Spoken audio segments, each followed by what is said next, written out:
From like 32 that we're descending, we're going into Lexington. We're descending from like 32,000 feet to about 26,000 feet. Oh my gosh, I'm gonna need a chiropractor after this. Public general All right, it is 9 o'clock and we are live on the air. Madam Clerk, has this meeting been advertised and do we have a quorum? Yes. All right, good deal. So we are here for our fiscal court meeting, February 25th, 2025. That's kind of like a good day something, isn't it? 2-5. I mean, It's my wife's birthday. today? Yeah. Oh, happy birthday. Awesome. Awesome. All right, Magistrate Bodner, will you lead us in our invocation this morning, please? Our dear Heavenly Father, we thank you for this beautiful day you've given us and help lift our spirits during all the rough winter that we've had. We appreciate all that you do for us and all the things you give us. And thank you for blessing our community with so many resources and so many good people that work in it to make these resources available to everyone. Lord, help us make the right decisions on all the issues that arise today. And at the end of the day, with disagreements, help us still love each other and be aware of our commitment to our community. We thank you for all these things, and in Jesus' name we pray. Amen. Amen. Thank you very much. We have a special guest this morning that is going to lead us in our pledge. And is it Rowen or Rowen? Rowen. Rowen. Okay, Rowen Bragg. He is from Junction City Elementary in the 5th grade. And will you introduce who you have with you this morning? This is my mom, Annette, and this is my dad, Jeff. All right. And what about this little boy? This is Brooks. Brooks. All right. Okay. So if you'll stand, we will face the flag and you proceed. I pledge Allegiance to the flag of the United States of America and to the republic for which it stands, one nation, under God, indivisible, with liberty and justice for all. Awesome. Thank you very much. And I have a certificate for you in recognition of leading the Pledge of Allegiance. We're going to get a picture if you don't mind to come over here and stand by me. All right.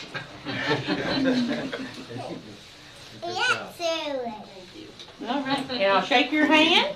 And thank you very much. Now you can stay here and be bored, or you can go back to school and have fun.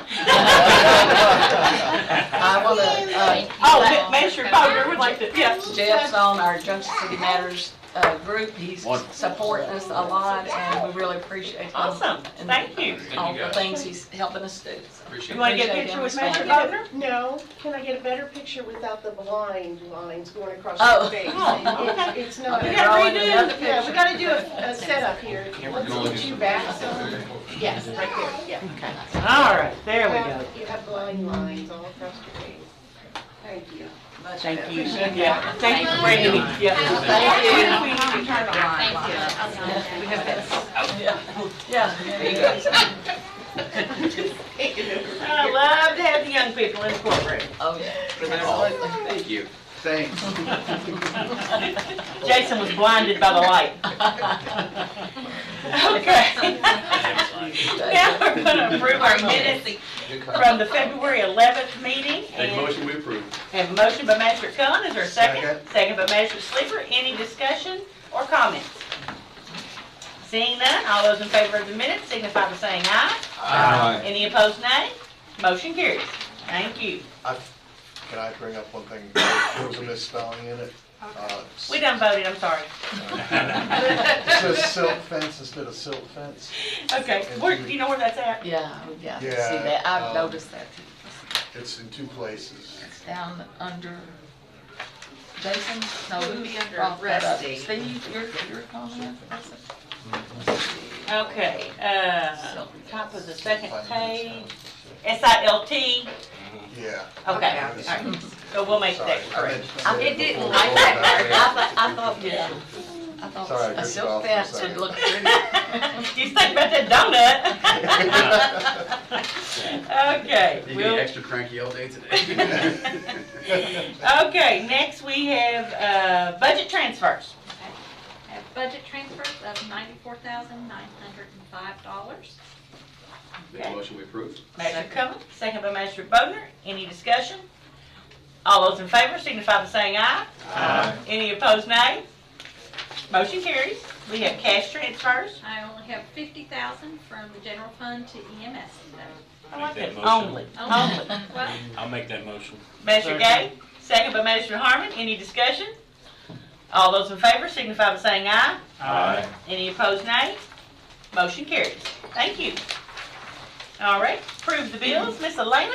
good morning. Good morning. Alrighty, today's bill packet totals $125,520.37, and there are no add-ons. Make a motion, we approve the bills as presented. Motion by Magistrate Gay. Second. I'm getting wild today, aren't I? I know. Second by Magistrate Bodner. Any discussion on the bills? All right, all those in favor signify by saying aye. Aye. Any opposed, nay? Motion carries. Thank you. Okay, thank you, appreciate it. Will you send the DCA people in, please? Alright. Move that. I don't know where we're gonna put them all. Let's see.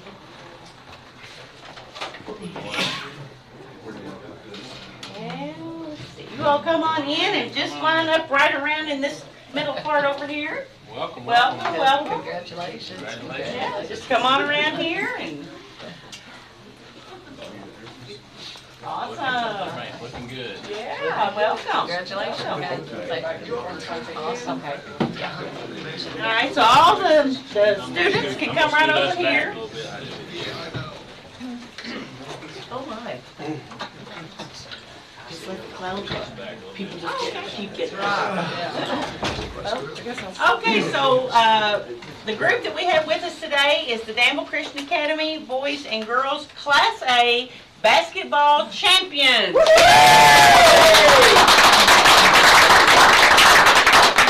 And we have got a couple of people that would like to speak on behalf of your all's accomplishments. The first one is our representative, Daniel Elliott.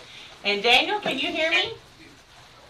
I can. Good morning. All right, so he's here and he wants to say a few words of congratulations to you all. Well, good morning to everybody, and I want to thank Judge Bottom and the Fiscal Court for allowing me to be there with you remotely. I'm sorry I can't be there in person. I'm in a little thing called a legislative session, so that takes up a lot of my time this time of year.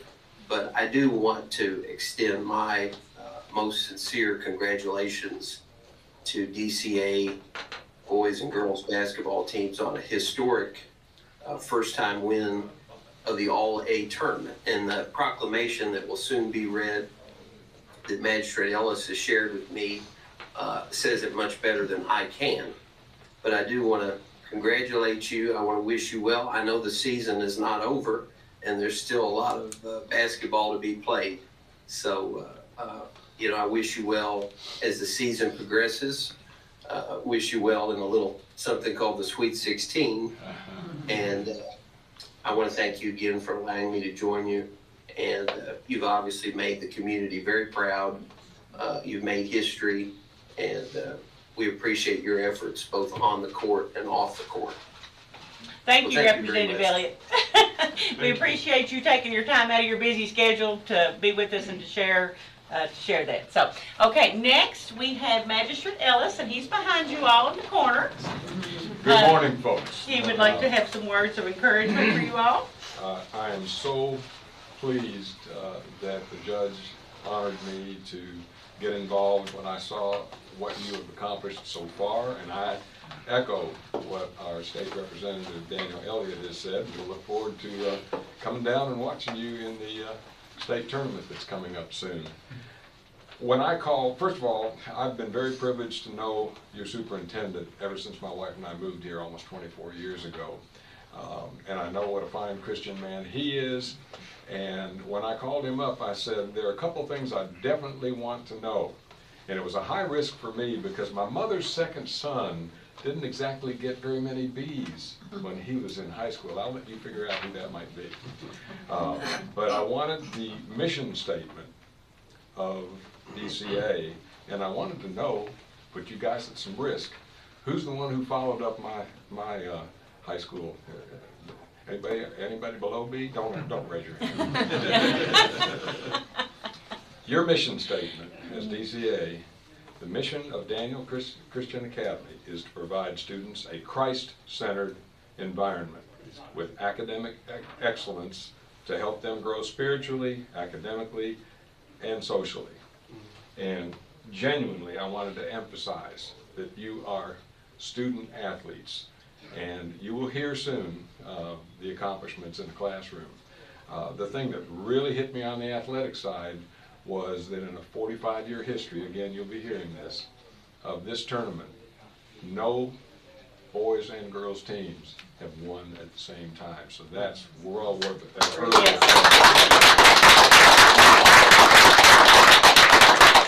and after the proclamation, in the absence of Mr. Holderman, because he had to work with his father going to a doctor today, Tiffany Gaines, you're here? Yes. Yes. After the proclamation is read, I think that the judge would allow you a couple minutes as well. Sure. Judge, thank you. Sure. Thank Yes. you all for coming today. Yes. Godspeed in the tournament. Okay, so before I read the proclamation, I would like for you all to introduce yourselves. So if you just want to start here and go around the circle. And I'm Titus Boyd. I'm Billy Inman. I'm Lola Ye. Izzy Perez. Grace Mbugwa. Alea okay, and we've got Coach. I'm Coach Sean Busick. I'm the boys' coach.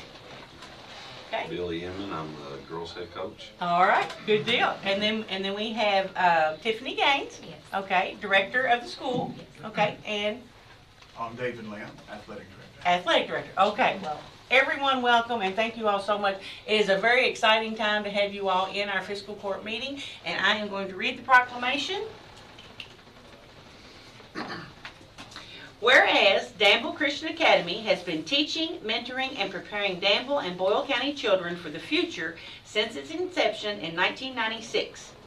And whereas the All-Aid tournament has been in existence for over 45 years, first having been played back in 1980, and in its 4.5 decades, no other Kentucky schools basketball teams have won both the boys and girls championship trophies in the same year. And whereas each basketball team has distinguished itself in terms of classroom performance, with the boys team overall academic GPA at 3.76, and the girls team overall academic GPA achieving 3.69. Very good, very good. Whereas Danville Christian Academy's boys and girls teams have just won their respective All-A basketball tournaments, and whereas the boys' final victory came over last year's tournament winner, Western Kentucky's Lyon County, the girls' victory over Bethlehem High School, and whereas DCA's boy team captain and most valuable player is Titus Boyd, and the school's, go ahead. And the school's girl team captain and most valuable player is Grace, and I will not be able to pronounce that last name. Somebody want to help me out? Okay, all right. Thank you. And whereas both as individual DCA basketball team members and young leaders, each team member makes immeasurable contributions in the classroom and our entire Boyle County community.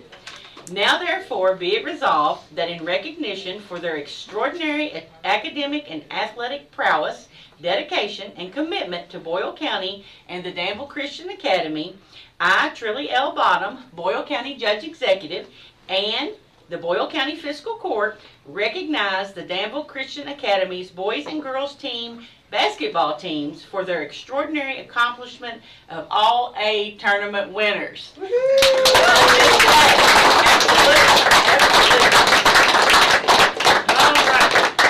I want to get a picture, and then I'm going to ask the court to join, and we'll get a group picture. Coaches, you all want to get in? Yeah, come on.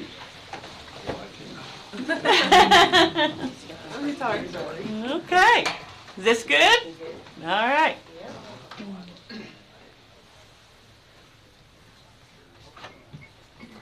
Get Daniel in there. Daniel, you take a selfie and send it to. Okay, court, would you all like to join and get a picture with this historical moment? Really, just get behind Elias. Okay. I don't want to get behind the are you? Brad, oh, sorry, Brad, you cutting through the middle? Yep. Okay.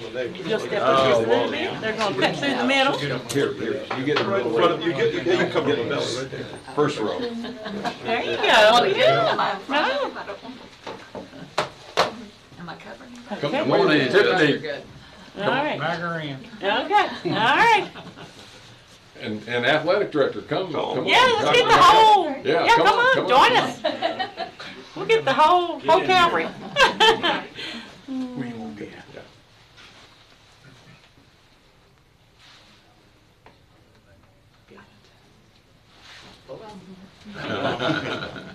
Get one, gotta get everybody. All right. Okay. There we go. All right, good deal. So congratulations. Thank you. Congratulations. Thank you very much. Congratulations. Congratulations. Congratulations. And congratulations. Thank you all for coming. I don't know which coach wants this or who wants this. Congratulations. Thank you. Oh, no. You're welcome.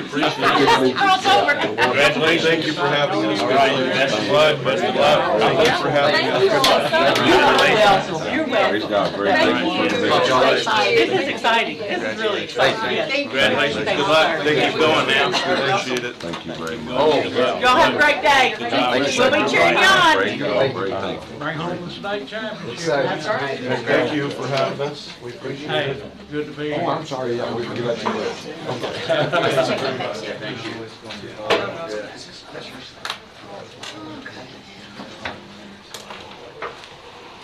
Get the courtroom back to order. All right. Daniel, thank you for joining us. They play Danville tomorrow. They start in the regional tournament tomorrow.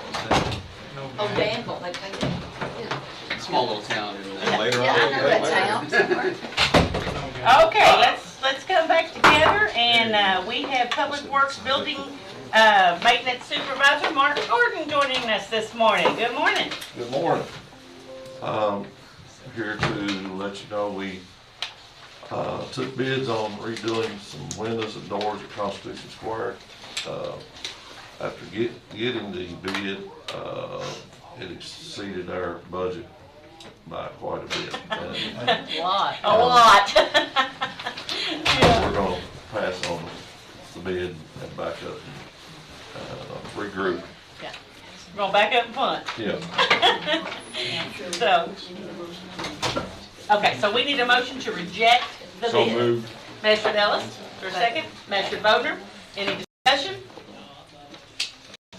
All right, all those in favor, signify by saying aye. Aye. Any opposed, nay? Motion passes, the bid is rejected. All right. Thank you, sir. Thank you. Have a good day. Appreciate the info. Dude, buddy. All right, County Surveyor, Rich Murphy.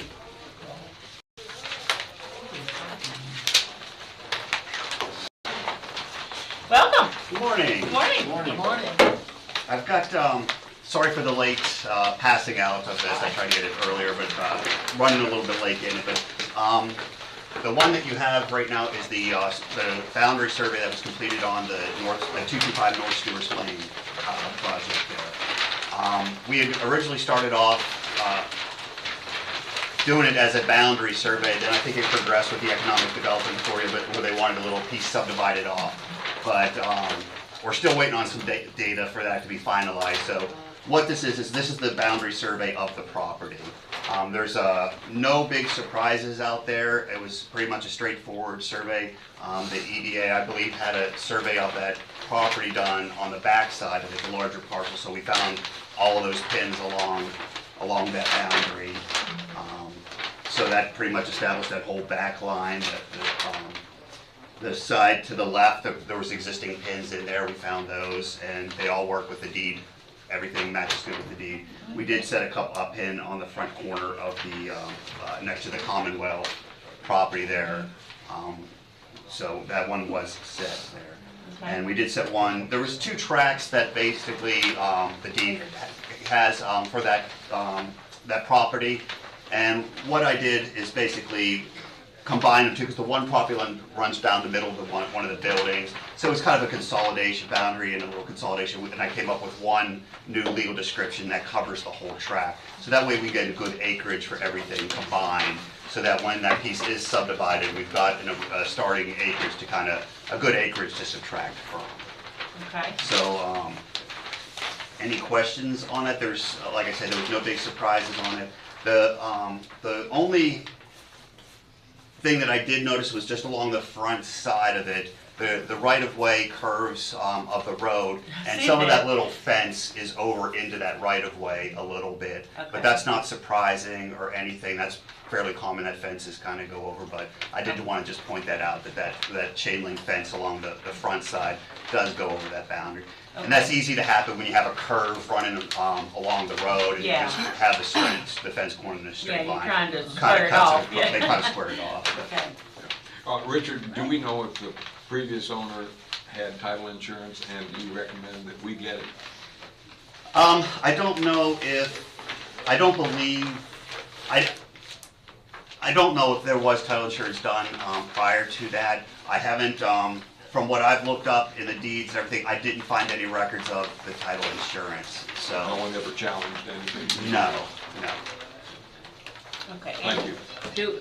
Do we record this, or is this? I've already you got it done? recorded. Okay. Yes, it's got the recording stamp up on the top, so if anyone needs to know where it is, it's got the plat slide and everything there. Okay. I do have the an original for the fiscal court, if that's all right. Yes. This is, these are all the copies, but it's got the stamped information on it. But this is another official copy for your records as well. Okay. All right. We're dealing with like, what, a little over 8 acres? That's correct, yeah. And, what did we originally think it was, 12 or 11? 11. But that was before we bought it. I mean, then they told us, we found out it was 8 before we purchased it. yeah, because I think there's two deeds that kind of, it's pretty close to the deeded acreage. The difference might just be that right of way because it's a curve. The deed for the property is an older deed, so it didn't really define the curve along the road as well. And there's some other surveys out there that really did their due diligence, clear back to the main road, surveyed the Stewarts Lane, clear back almost to the cul-de-sac. So there is really good curve data for that. So I was able to reestablish that right of way really well based off of some of the other deeds. Okay, so what we have then is 8.27 acres. That's correct. Okay. Because I thought you said something about, or no, someone mentioned that it was down to about 7 acres, so I'm glad that's not the case. Yes. All right. Yeah, 8.27. Okay. That's great. Okay, and then, is this the only one you have today? I had the other one I was gonna present as well. That was the, old Stanford Road, the right-of-way survey on it. I don't have, I need to get, Michaela over planning and zoning to review it. Now, it's exempt from the planning, since it is two government entities between each other, it's exempt from the planning and zoning regulations. But I always try to just get her feedback on anything, just so she's aware that the road's gonna be coming, it's gonna be coming into the roadway system and everything. So I want her aware and kind of being aware. And I wanna make sure that the exhibit that I'm preparing, even though it's exempt from the planning and zoning regulations, I follow those regulations as much as possible so that there's never any question with anything. So that's a little bit of holdup. I really hope to have it by this morning, but I most likely will have it before the end of the week and stuff. But, you know, we could always, you know, I'll get that to you. But I just We'll get you on the next one. I wanted to give you the update, at least for where it is. It's about done, and there's, that one's working out great. I found a lot of the old pins out there too, so that one, I can give a little more info on the next one. That's great. Okay, well, thank you so much. We appreciate the information. Thank you. Yeah, thank you for your work, well done. All right, next is Humane Society, Kari Q, and our shelter director. Where is our awesome Where shelter is our director? shelter director? He is, he's right there. Yay, there he is. Oh, There he yeah, I was is. sneaking out there. All right. Alrighty, we were wanting to go over, I didn't know if you guys knew we have a outdoor cat problem in Boyle. Anybody's heard of that? Tell us a little bit about it. So, we're gonna, try to go over what, the county's, the Boyle County Animal Control's game plan is going forward with these, feral cat populations. we have hired Rachel Beckman, as everybody knows. No, oh no. Yeah, this isn't part of mine. Yeah, sorry. Oh, sorry. Yeah, this is Well, Kari's. not. I was like, where's that music coming from? We have music every time we come in. That's pretty PowerPoint up there. You put the music in the PowerPoint. Appreciate it. Sorry. No, Bill. I don't want it. Can I turn it down? Well, sure. Sorry, folks. Especially since we got it last night. I sent a version on Friday, but Bill made some points that I thought were excellent, so I took his advice. Okay. All right, and if you just grab it. He's good like that. You can set it up to present and then use the space bar to do it. If somebody's got one next, I think yours is right underneath it on the desktop. Alrighty. So since we've hired Rachel Beckman, she's going to be kind of going over this barn cat program that we've been looking at. We've been talking about it for a few months. Now that we finally have somebody in a position where we can, 100% put that effort towards the barn cat program and any other cat issue that we have going on in the county. Now, like how we've always done it and how it is done in most counties across the country is you have a management part of the cat problem and you have a welfare part of the cat problem. And these are feral cats, these aren't owned cats. So with the management problem, that's always been for the past 6-7 years under the Humane Society's purview. That's what they have been doing. They have a program in place and they've been doing a good job with it for the staffing that they have and the resources that they have. We've always done the welfare aspect of that. So we have taken in cats that are injured from these outdoor colonies. Any vulnerable populations is what we call them, and we take them into the shelter and give them the necessary medical attention that they need.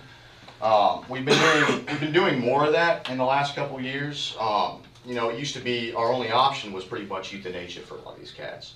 But we've had resources that we've worked together with the Humane Society, and the county has more resources in the last couple of years that we can put into these cats. If you got a cat that's got sickness that is treatable for a decent cost, we can work with the Humane Society to get these cats. If they're adoptable, we can get them adopted. If they're not, we can get them back into a feral cat population in the colony where they actually came from. Now, we're trying to change that now where the county's having more of a hands-on aspect with the management population of these colonies. And what we're planning on doing with this barn cat program is working with the known colonies that the Humane Society has and getting problem cats, health hazard cats, out of there into these barn cat programs or to a rescue. And we want to get to the point where we are not releasing any cat. No cat is going to leave the shelter unless they are for sure vaccinated against rabies and fixed. And we do that anyway with adoptions, but these are for the feral cats specifically. Now, with the management part of it, I look at it like, cats are definitely an invasive species, feral cats are. They've only been, in the country since the 1700s here in Kentucky. So, they've had a while to grow. And I look at it like the way that Fish and Wildlife manages coyote populations. Coyotes have been here since the 1970s. Fish and Wildlife in the state of Kentucky says that you'll never be able to get rid of the population of coyotes. And the population of coyotes in the county here specifically is a quarter of the size of the feral cat population. So we got to go in it, with the mindset that with the resources that we have and what we're going to throw at it, we're going to do the best that we can at this cat population. We're, if the coyote population is not going to go down according to Fish and Wildlife, we're going to be, we can't have an expectation that we're going to be able to completely get rid of the feral cat population. Feral cats are better at resources than coyotes are. And there's a ton more, and they've been, they have a 200-year advantage over the coyotes. So, we're going in it with the mindset that, with the common sense mindset that we're not going to be in there, eradicating all the cat population in the next 2 years. But we're going to do our best to get the cat population under control and get rid of these areas that have had health problems. Like in your district, we've had issues. Magistrate Ellis's district, everybody's district, there's been issues with cats that have been causing health issues, biting people, and we're going to help the Humane Society and work with them on their TNR program and their management program, as well as bolstering the county's program of the welfare aspect of these cats. So that's kind of our our game plan going forward, I would like to be full swing into, in our new programs by the midsummer. So we can get this barn cat, obviously it's gonna take some time for this barn cat program. We gotta get the barns, we gotta get a process in check to where we can get these cats fixed before we get them in the barns, vaccinated, in the holding process. And that takes about 3 weeks, 3-4 weeks at a minimum. So we need to get our ducks in a row on that, but I'd hope for us to get in that by June or July. And at least do our part as Boyle County Animal Control to help with this cat problem. Because there is a management problem out there. And the Humane Society has been doing a great job at it, but they're one organization, and we have resources that we can use to help with that as well.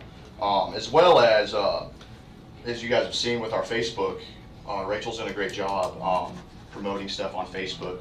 The stats, I've been wanting to get those stats out for the last 3-4 months, but I was waiting for her to come in so she could get it all nice looking, and because if it was me, I'd have just typed it out on Facebook and put it out. It doesn't look as good. Yes, sir. With that comment in mind, I'm a little disappointed. Why is Rachel not here? Because she's really not been fully introduced to us as a staff member that we're paying. Yes, sir. And I've been communicating with her day and night, even weekends, for the past couple of years. So yeah. It was my plan to have her here. She's sick. Oh, okay. She's got a pretty bad sickness right now, so she's probably wish her well for us, and we will too. Yeah. We'll get her in here.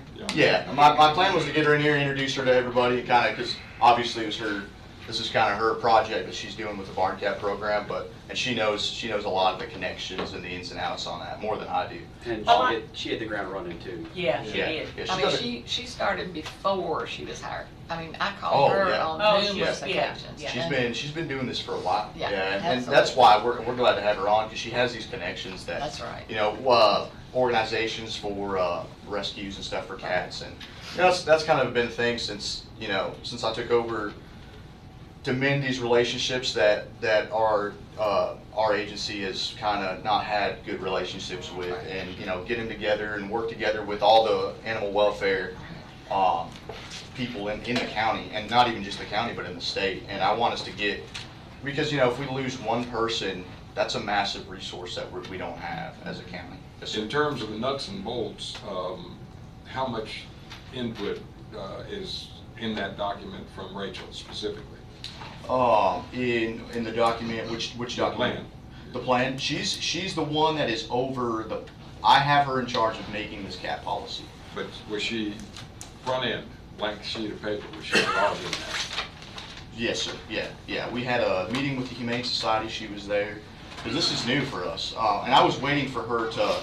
This had been something that we had talked about for maybe 3-4 months prior. That we've always discussed about trying to get a handle on this management problem from a county aspect of it, and it's it worked out better to wait until she was hired. So once she got hired, that's when the talk started happening, not just in our department, but with our partnership with the Humane Society. We had a meeting with Kari, we had a meeting with our magistrates that are on our committee, and we had hit the ground running basically like you guys said when she got hired with us. So we're doing an outdoor cat policy that she's spearheading. I kind of put that on her to put together a complete policy on how so there's no black and white, no gray area. It's just black and white, because we've had that issue before where it's like, oh, do we take in this cat? We need to have actual protocol on what we take in. And that's why, I think an outdoor cat policy was heavily needed for a while, a specific one. Like, obviously, we have, KRS covers what we do for any animal, but we need something for those cats, because it's such a gray area. It's not like a dog where it's like, hey, there's ownership laws on them, it's cut and dry, we're taking that dog in, Cats, historically, they're a little bit harder to manage, but we're hoping to get, I want us to have the best cat policy in the state, and we're working on that goal. You might want to mention the recognition that you received, on your policy. We put in with the ordinance that was voted in on the livestock ordinance specifically, and I want to thank Julie especially for helping us get that together. we wouldn't have been able to do it without her. We have been cited by the Kentucky Horse Council, Department of Ag investigators as the best program in the state for livestock. Yeah. So Right. pretty proud of that. And I thank you guys for voting it in. That's a big deal. I told one of our state livestock investigators I have a good relationship with. He's from Harrodsburg, and he said he couldn't believe we got that in. And he was like, "That's amazing." So we're pretty proud on that. So hopefully we get that way with our cat program. And by midsummer, I would hope that we have that in full swing. And we're gonna have Kari come up and kind of give more on the Humane Society's program that they have had in place for several years, and because that's what we're going to be working with as well as doing kind of our own cat program. But Question on the barn cat program. yes, So the people that sign up to do the barn cat program, will the food costs be on them, or will Humane Society be able to subsidize cat food?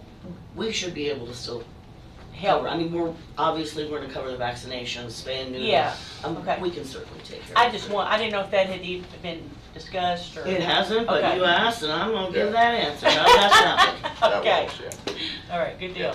And we'll once we're still kind of in the infancy stages of the barn cat, but I would like to do things like that, as well as one thing I didn't mention is getting Rachel out in these colonies, helping out with supplying food that the Humane Society's got donated to them, and Yeah. getting these out to these colonies, and also cutting down on the amount of feeders that are out there, because that doesn't, I mean, it's population management, and like what Fish and Wildlife does with the coyote population, it's not just a free-for-all feed fest for these coyotes. People are not out there feeding coyotes nonstop.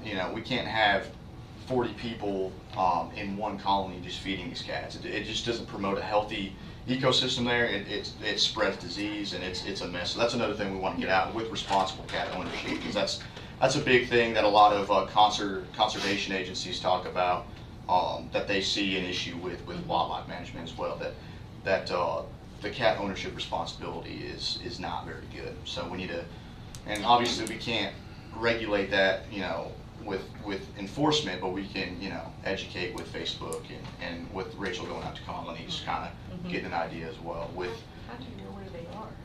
The Humane Society has a lot of information already. I can tell you. And also, from people they call as well. Yeah, that's sweet. Yeah. Each magistrate can tell you their district. Well, and luckily we have that data too, so we got a big support system on that. So I don't think we'll have an issue finding her. It's just getting the boots on the ground to get out there and get it done. Awesome. But I'll get Kari out here if there's no more questions for me. Kari, Judge, I've got several concerns, things to say.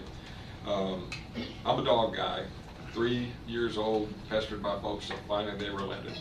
And up until my last hunting dog, that was our circumstance. My wife persuaded me after that it was easier to take care of cats, so we had some rescues. Don't have them now. But with that as backdrop, I have constituents who are working with Fish and Wildlife on reintroducing game, and they're losing hundreds of dollars to the cats that are turned back to the community. I have another who has lost virtually his entire flock of chickens, often to cats. And we've had a gentleman here in the past who has a contaminated garden where he gave us some tomatoes, and I passed the tomatoes up. We have problems, and I have a grave problem with what happens with the barn cats that are agreed to by a given community member who might have a neighbor with either game birds that are being reintroduced, chickens that they would like to be able to sell their eggs at a high price right now. And one real serious concern that I have, dating back to my college days, when 28 of my friends loved on a cat and ended up with the series back then in the stomach of vaccinations. I think I know the answer, but I've got to ask it.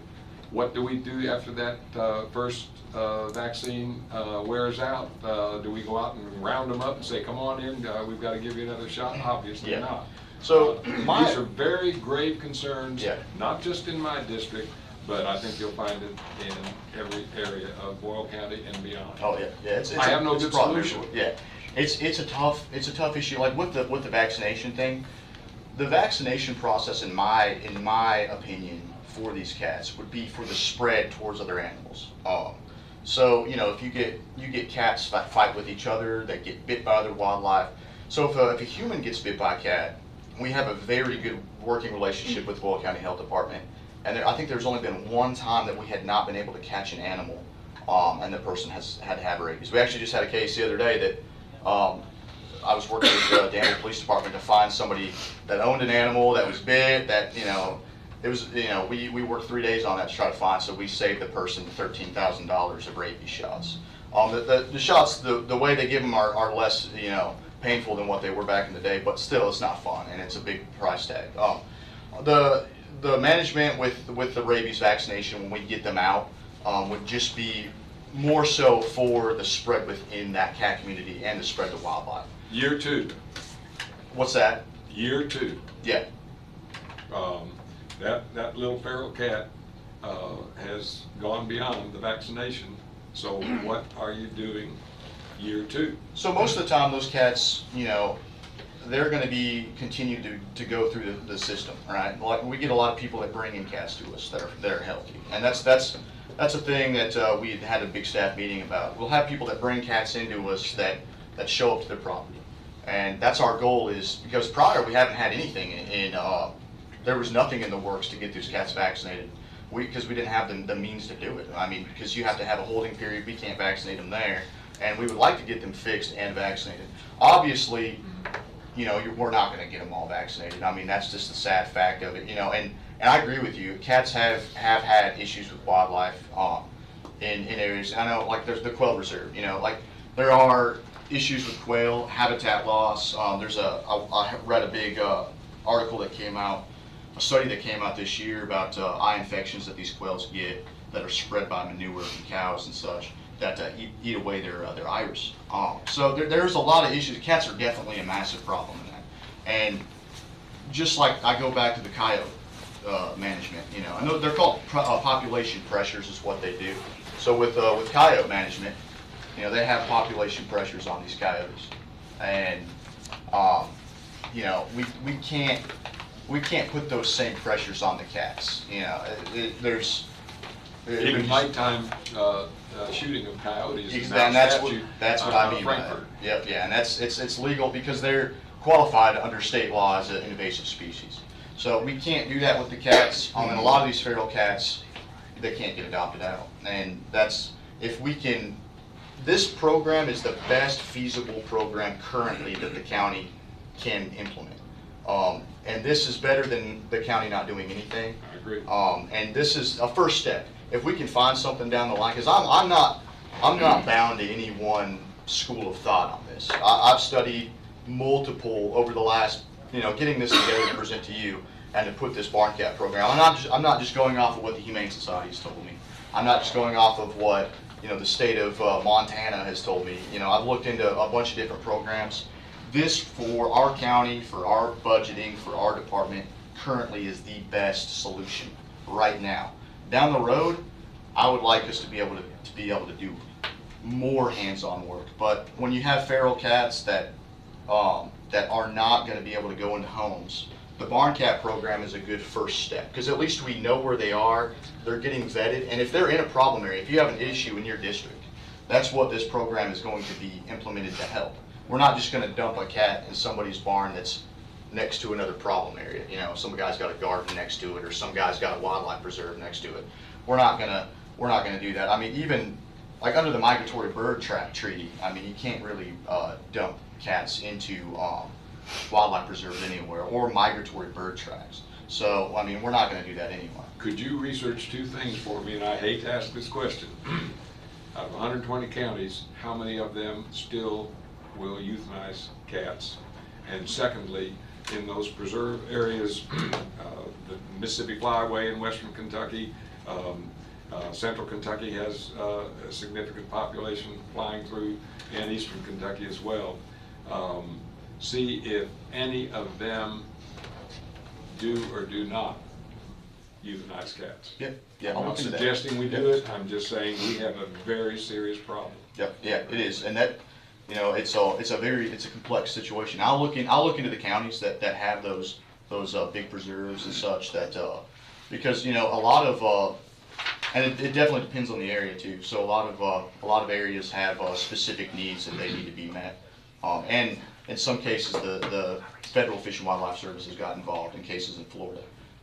So I'll look into that for sure, because that is an issue. I have the same issues like everybody else does with them, you know, and same concerns. So I just looked it up. I mean, I can't fact check this just right now, but the AI check says that Breckenridge, Floyd, Franklin, Harrison, Leslie, and Powell are several of the Kentucky counties that euthanize cats. Okay.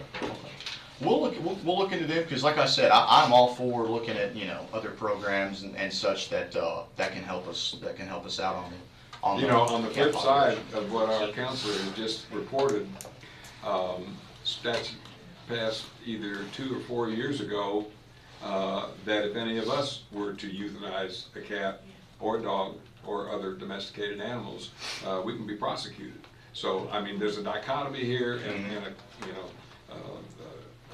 Can we try the step that doesn't euthanize first, though? I think this program, they've got lots of barriers in place that I think will stop some of the concerns. There's a lot of education around it, so let's try the more humane route of, I mean, because cats do serve a good purpose out there too. I mean, if it wasn't for the cats, we'd have all other kinds of problems running around, and that would be a lot worse for the community. But so let's try the humane route first to see where this barn cat thing gets us, and if we have problems, we can always make changes to it. We can go that route. But Well, I don't want to talk about euthanizing, you know, anything just right yet. I mean, well, also Rachel is actively pursuing and doing research on counties that have successful or more successful programs.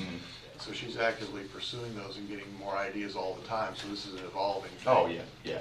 And we're trying to figure it out to get it to fit Boyle County specifically, because every ecosystem's different, every county's different, and you know, this is right now going forward. This is the way that we figure that we can make it work in conjunction with the Humane Society's current program that they have in the works that they've had for 7 years, 8 years, and it's the most digestible way for the public to do it. It's the most you know, humane way on the face of it to get it done. So. But yeah, we're always evolving, we're always looking into it. How much does it cost to spay or neuter a cat, just roughly? Do you know what the cost is per cat? It's less, well, through our vets, well, obviously we have a little bit of a break. Our grant program covers up to $65.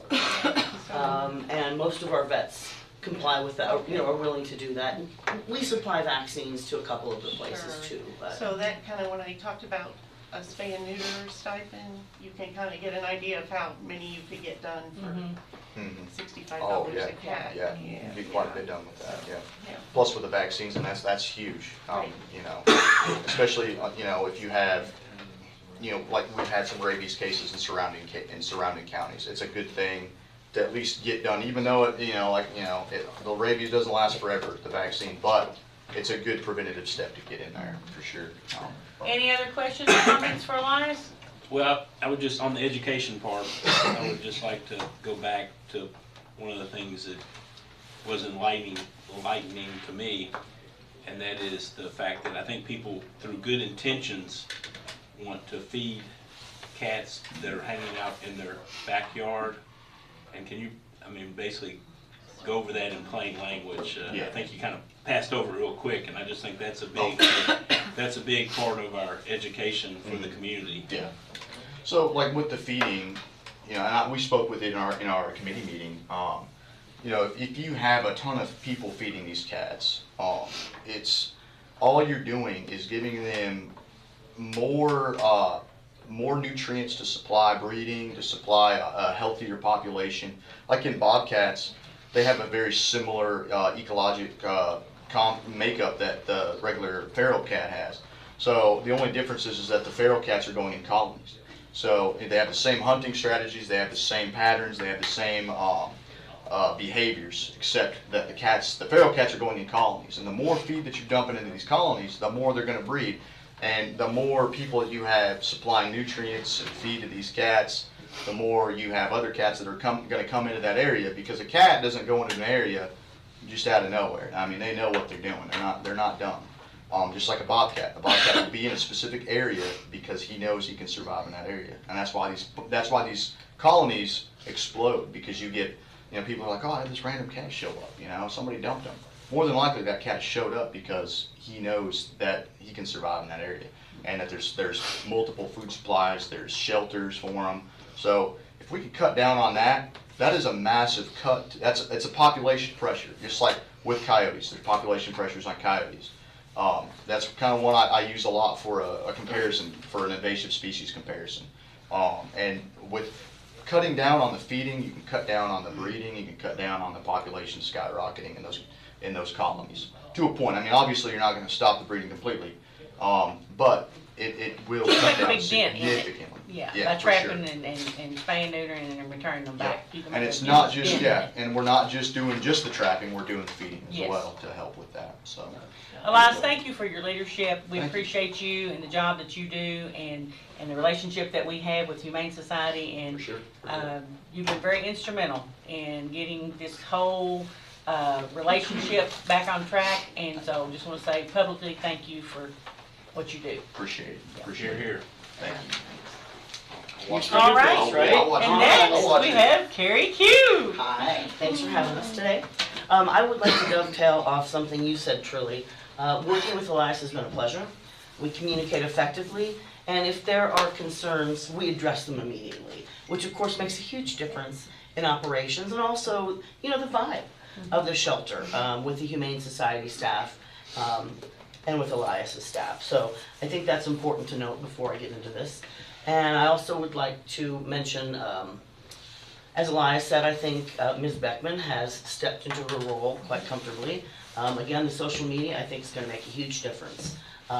If both organizations are pushing out the same information, it gives us both more credibility. More effective. Right? Yeah. Okay, so this is going to be fun, because I just converted it last night, and as Bill pointed out, there may be some issues here, but I should be able to work this. I think he said I'm going to do it this way. Hopefully I can answer some of the questions you had for Elias, specifically on the best way to manage free-roaming cats. All right, let's see. Oh, Lordy. Do you see them? It's up at the very top. Well, I want to turn off the... He turned off something. I think he turned that down already. Right, so guys, how long do you have? Where's my bill? I feel like I should be able to click on that first one, because my space bar is not working. Comes tech support. Yep. Thanks. You should be able to roll your... I can't even, Yeah, there we go. Good. So just see this little roll bar? Do you want to stay right here? Next slide. Perfect. Okay. Perfect. Well, we don't need the first slide anyway, because it was just a title slide. Set the mood. It set the mood. Yes. Better than I have so far, right? You've heard this before, but I think we should brag about it every time we talk. Thanks to the partnership between the shelter and the Humane Society, we have been considered no-kill for the last 3 years. We will get our 2024 badge soon. And what no-kill means is 90% of the animals that come into the shelter leave to have a good life, right? So under 10% euthanasia qualifies us to be called no-kill. And of course, as Elias mentioned, there's some euthanasias we can't avoid. And it's humane too, right? We're not letting, roll that. Bill to the rescue. That's why we call him Awesome Well, Bill. Julie just showed. There you go. Now it's on. Just hit the space bar when you're ready to advance. So we're good. Okay. Thank you. He's always watching. Yeah. It's creepy, Oh, huh? yeah. Anyway, I think that's also a testament to how we work together, that we can continue this positive trend. Now, of course, and I've said this before, it wasn't always this way. Before we learned, we were not doing the right things. But you know better, you do better, right? And lots of research, lots of animal welfare summits that we participated in, we learned. Now, here's the crux of the issue. There are a lot more cats in the world and in the United States than there are available households. So we start off in the negative already, right? We can't place all these cats in loving homes. So you have to have an alternative of some sort. And that's where, oh, hi, this is cute.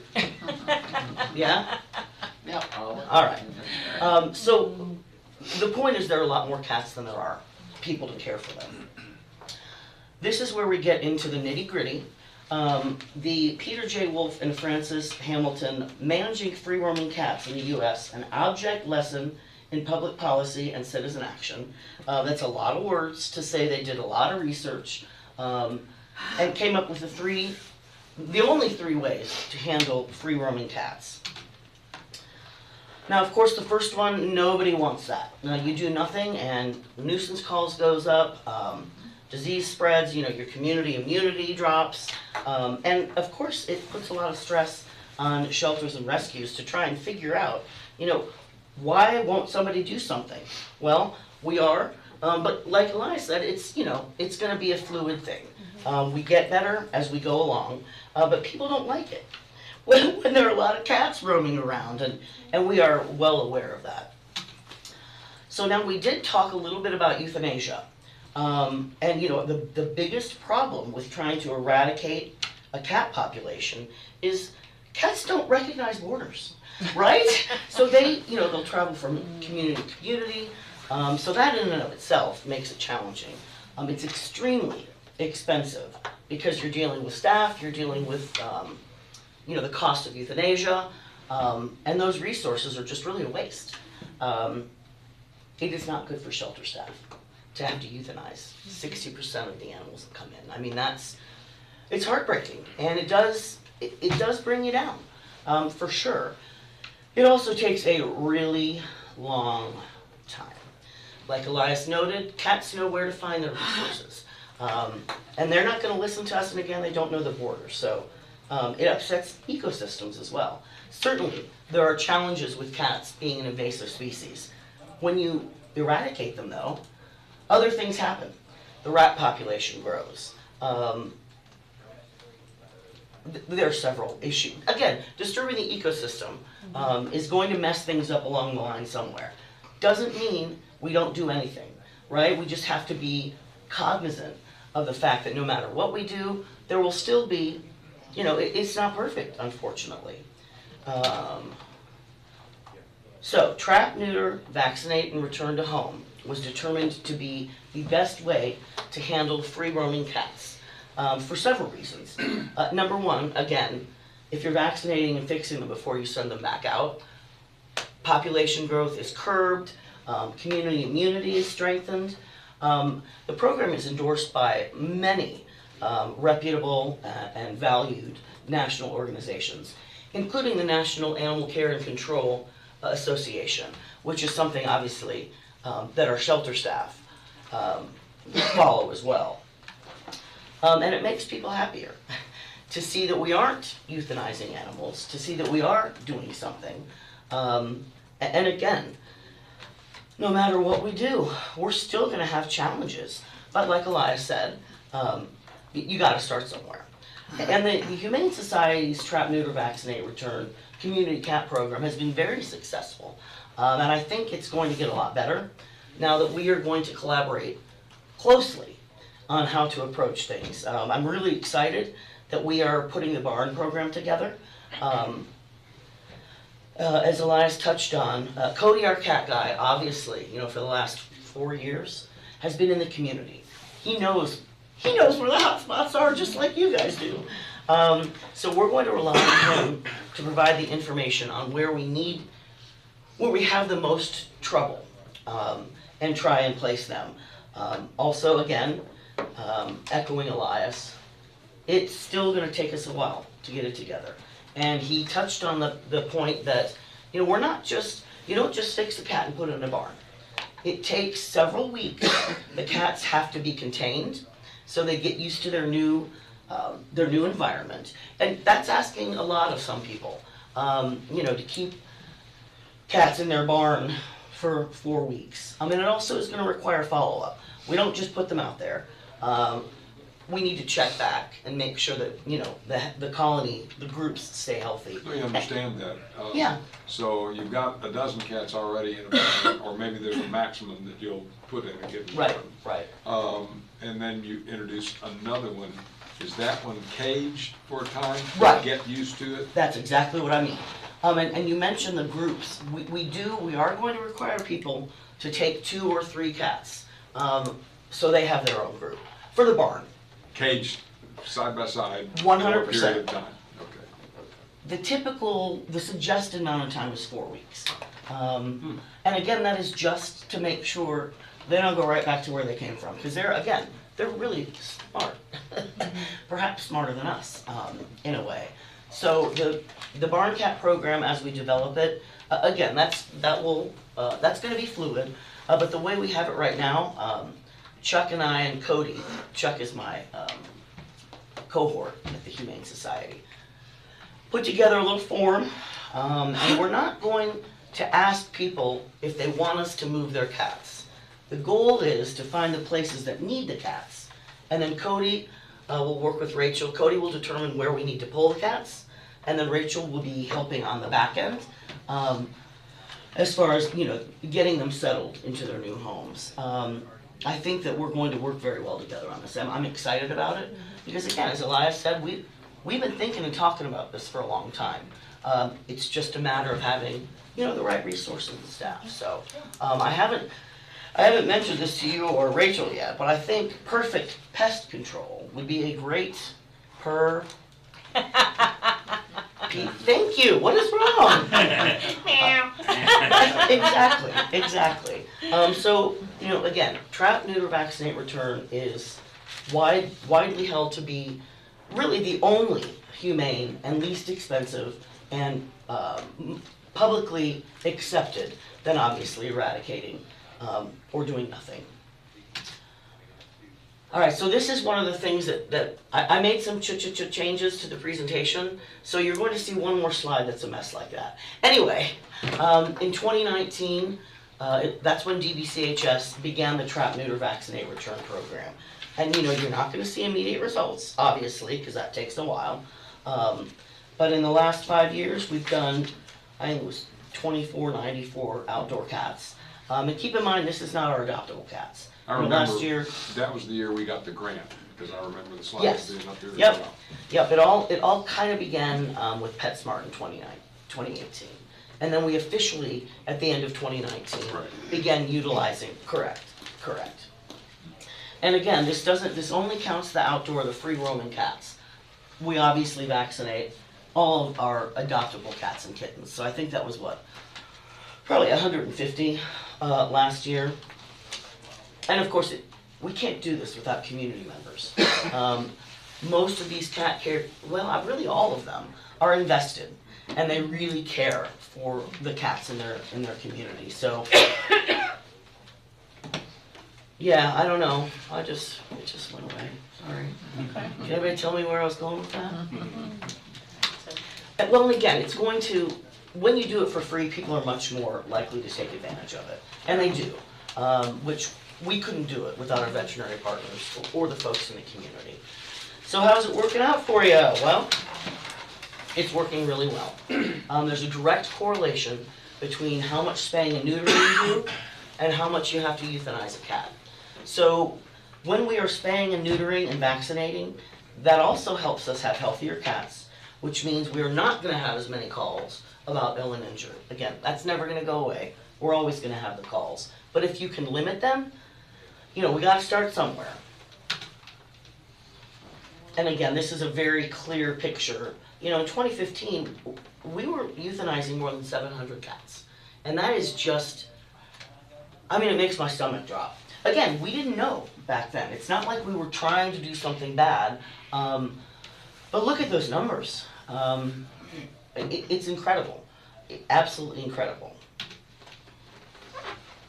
And then this also is just a little more detail about how many come in and how many were euthanized. Could you go back to that previous slide?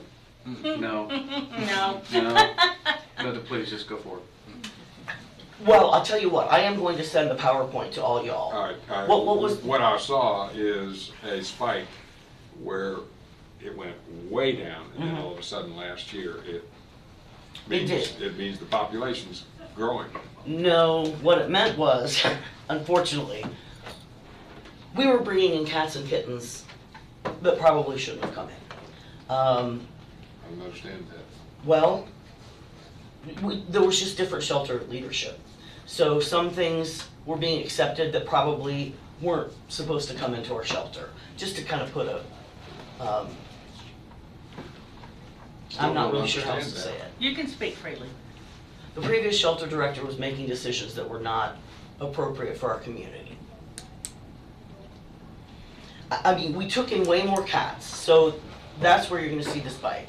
Because we took in far more cats, some from other counties, literally things that are not the responsibility of BCAC or the Humane Society. Does that help at all? It's probably before any of these were elected. No, this is 2024. This is ours. Correct, last I mean, a cat is a cat is a cat, that's the problem. She saw a spike in Some last of year. these cats were possibly from out of county. We're still going through some of it. Yeah, it's Okay. some of these were possibly from other counties that were coming in. Casey County, Pulaski County. Brought in by people? Yes, sir. Yeah, yeah. We're And then accepted by the staff previous of our shelters. So. But yeah, there definitely, you're absolutely right, there was a spike, but that had to do with intake, not very well managed intake, I guess is the best way to. And it's important to say that, and help people understand that, it's nice to think that you're gonna bring a cat to the animal shelter, but, when people come in looking for a cat and they realize there's, oh, it's gonna cost me $75 to $100 to buy this cat when I can just go next door and get one for free, that's when the whole euthanasia thing happens, and we can't get rid of cats like that, and so it leaves us no choice but to either, and that's kind of the whole purpose of this, putting them back where they belong instead of keeping them at the Humane Society and euthanizing. Right, absolutely, absolutely. And again, to dovetail off what Eli said, not every cat's gonna go back out. For any number of reasons. We've gotten several cats, gosh, Popeye, which is kind of a rude name because his eye was popped out, but it seems like it fit really well. He required enucleation and a lot of antibiotics and treatment, so clearly this guy is not going back out. Or, Not the way it came in. Pardon? Nothing. I feel like you should say it again for everyone to hear. We'll talk about it later. Oh, good. Watch the replay. So there isn't a way to take care of all of them, but the ones that really need us, they are coming in. And again, now that that Rachel is on board, we'll be able to put a little more effort into the cats that need our help. Again, we take care of all of them, but I think a new staff member will help us elevate some of the choices that we have to make, and get us, closer to the ultimate. So, well, there's Popeye. I wasn't lying. So actually, these 5 cats and kittens, gosh, I think they all came in within 6 weeks of each other. So it ebbs and flows, but this was that was a big ebb. So again, our goal here is to just keep moving forward, add as many more resources as we can, and if you feed, don't breed. Something else Elias touched on. That is an educational piece that we really want to get out there. It's funny, when we get calls about outdoor cats, the first question we ask is, are you feeding them? 90% of the time the answer is yes. Yeah. So that's when we try to get more into the intervention. But there's just some folks out there, bless their hearts, and we all feel this way, right? You see a cat or a dog and you want to scoop it up and care for it. That isn't always your best choice. So that's another educational piece that we want to push out there. So with the two organizations in lockstep, again, that gives everybody more credibility. It's going to spread the message further, and hopefully we'll continue to make a dent. Pet food pantry, Elias touched on that. Mobile, I'm sorry, we already have a pet food pantry, but I think it's reasonable to assume folks that need help with food may not have access to transportation, can't get to the shelter. So this is something we've talked about for a long time too. And already animal control officers and Cody distribute food to known colonies. But I'd like us to get out in, Paravel, Junction, and other places once a month. So we have the food there. Yes, yes, of course. And people don't have to get to the shelter during, open hours. So that's one way we're going to expand and help people. And then, of course, the perfect pest control, which did not hit as nicely as I thought it would. It's brilliant. I liked it. And so we're gonna stay the course here. We know TNVR is the most publicly accepted. It is the least expensive. It puts the least amount of stress on your staff, and it does work. The only place it's actually eradicated cats is on an island, and then they had one island turtle nests were being disturbed by cats. So that was the impetus to get rid of all the cats. It took 12 years. And they were poisoning cats and shooting them, and it's just ugly. But then, guess what? The rats started disturbing the turtle nests. So when you take that piece out, other things get disrupted. It doesn't mean we need to put our best effort into managing the populations. But they're an important part of the ecosystem as well. I think that's all I've got, thankfully. I have one more, Kari. Just before you end there, this is very unique to Boyle County. Under KRS, government agencies there's no regulation for the management of populations under KRS. The only regulation that county agencies or contracted agencies have under KRS would be for the humane treatment of them. So if you get injured, sick, that's what we have been doing for the past several years. But this is a unique situation for Boyle County, the agency of Boyle County Animal Control, to help fight the management problem. And we're not mandated under KRS to do it, but we're fortunate enough in this county to have the support and to have the judge executive support, magistrate support, and the cooperation with the Humane Society to be able to do it. So we're not mandated to do it, the county agency's not, but we want to do our best to help with that, because that does roll into some health issues and population issues. But this is very unique to the county here, and because if you get a smaller county that they're not mandated to do it, they're just they can't do it. So we're fortunate enough to be able to do it under KRS. And outside of KRS, I should say. So. Yes, exceeding the bare minimum, which kudos to all of us, and your support as well. And again, the community. We couldn't do it without cat caretakers who want to make a difference, who love their outdoor cats. So, what else we got, guys? Y'all got any questions? Kari, thank you for caring. That makes a big difference. And thank you for working with our animal control officers and you all building a strong relationship together. Excellent. And we appreciate everybody in the community that helps with this program, dogs and cats. And I think Rachel is going to be a huge asset for the team out there and everybody working together. And just thank you for what you do. Thank you. Appreciate your time. I want to say that also, that just you all getting together and working together makes me feel more positive about everything. Positive spelled P-A-W. Positive. I got a lot of them, guys. Thank you very much. Thank you. Appreciate you all being here. Yeah. Thank you, Elias. Thank you. Okay, next up. How do I forget it? The next person. JJ probably figured it out. Next up, economic development. JJ Harris. Have you all got? And team. Have you all got the PowerPoint in your packets? Or No. No. We'll see if it comes up. I think it was on the desktop. I feel bad now, sorry. Yeah, just go back to the desktop, clear that out. Yours should be right underneath on the right-hand side. Yeah, it's the Your other right. Okay. The bottom one. Okay.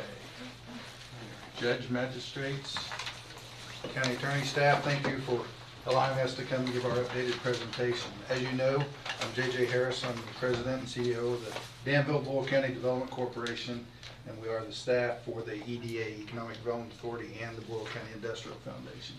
And this is our update on activities. We're eight months into this year, still 4 months to go. So a lot of things have happened over the last few months, and the most notably is the Cody LSC announcement of their closure. November, they laid off 266 folks, our friends and neighbors. We took that seriously. Just after our fall job fair, we put on another site-specific job fair for Cody employees. We had about 160 of those folks come through. We had about 45 businesses that came out to hire specifically for those skill sets from Cody. Since that time, the property has been marketed by the owners. There have been numerous site visits, international and domestic. One of the things I did in December is I went to the Area Development Consultants Forum in Florida and met with 33 site selectors and specifically pitched our community. From that, we did have some interest internationally. They have been here. There is activity on the Cody facility. I've been meeting with companies and site selectors, but also doing engineering and inspection tours from interested parties. Again, there's a lot of activity on that, and you'll see something happen probably by summer on that facility. Lease, purchase, or option? Depends. And I don't mean to be coy or vague on that, but each entity that's looking at it has a different mindset of what they want. Right. So whoever comes out on top of that, we're going to try and make the others available as either a follow-on entity that comes in or maybe the joint facility that may not need. Remember, that's 821,000 square feet on 315 acres. The facility itself was marketed with 100 acres, leaving 215 out there available for development with some encumbrances of gas lines that go through. But the owner is amenable to either lease or purchase? Depends on who the ultimate buyer, end user is. I'm just looking for the best opportunities, plural. Exactly. So let me put it this way. If it's an investment company that comes in and buys industrial properties, they're going to turn around and lease it to whoever has the best pocketbook. You know. And if it's an end user that's going to do specific manufacturing of some type, it could be solar panels, it could be automotive, it could be hybrid, it could be energy engineering projects. They might do a couple different things. They might want the facility entirely for themselves. So we've got different options, and we're trying to make all those work out. The highest and best use is obviously a manufacturing facility. Long term, we want an industry that's going to be here for at least 10 years, not something that might fly by night with a tax credit for the next widget that might be a fad. Our goal is long-term economic development activity. And I do appreciate your patience. And the thing, we all want a win, but we need the right win for the right reasons. And we know that it's our friends and neighbors and long-term economic impact of the projects that we deal with. We are excited. There is a lot of activity. 23-24, we saw 30 inquiries that we've responded to, a couple site visits. Already in this 8th month, we're up to 43. Let's see if I can get this to work. Our board, as you know, Rob Caldwell, Dan McKay, Jamie Leahy, Kari Crowley, Alan Turbyfield, Mayor, Commissioner Peak, and then Carolyn and Jason representing the fiscal court. We do appreciate your time, attendance, the phone calls, the follow-up, ideas and suggestions. We do take it to heart, and we do try to incorporate it all. Typical economic development activities, I'll be real brief because I know you've been here a while. Workforce development, business retention and expansion, and new business recruitment and development entrepreneurship. 80% of our time is spent with business retention and expansion and new business development. The 10% is new location, relocation. You just don't have that. I mean, you just don't have that many companies looking. Now, last year, fast forward to this year, what's changed? We know a lot's changed. National politics, trade imbalances, possible tariffs, just slowdown of industries and changing tax incentives. That all factors into who and what we develop or work with. So where's our workforce coming from? How many do we have? We have about 9,100 coming to the community now. The majority of those coming to the community to work from outside the county.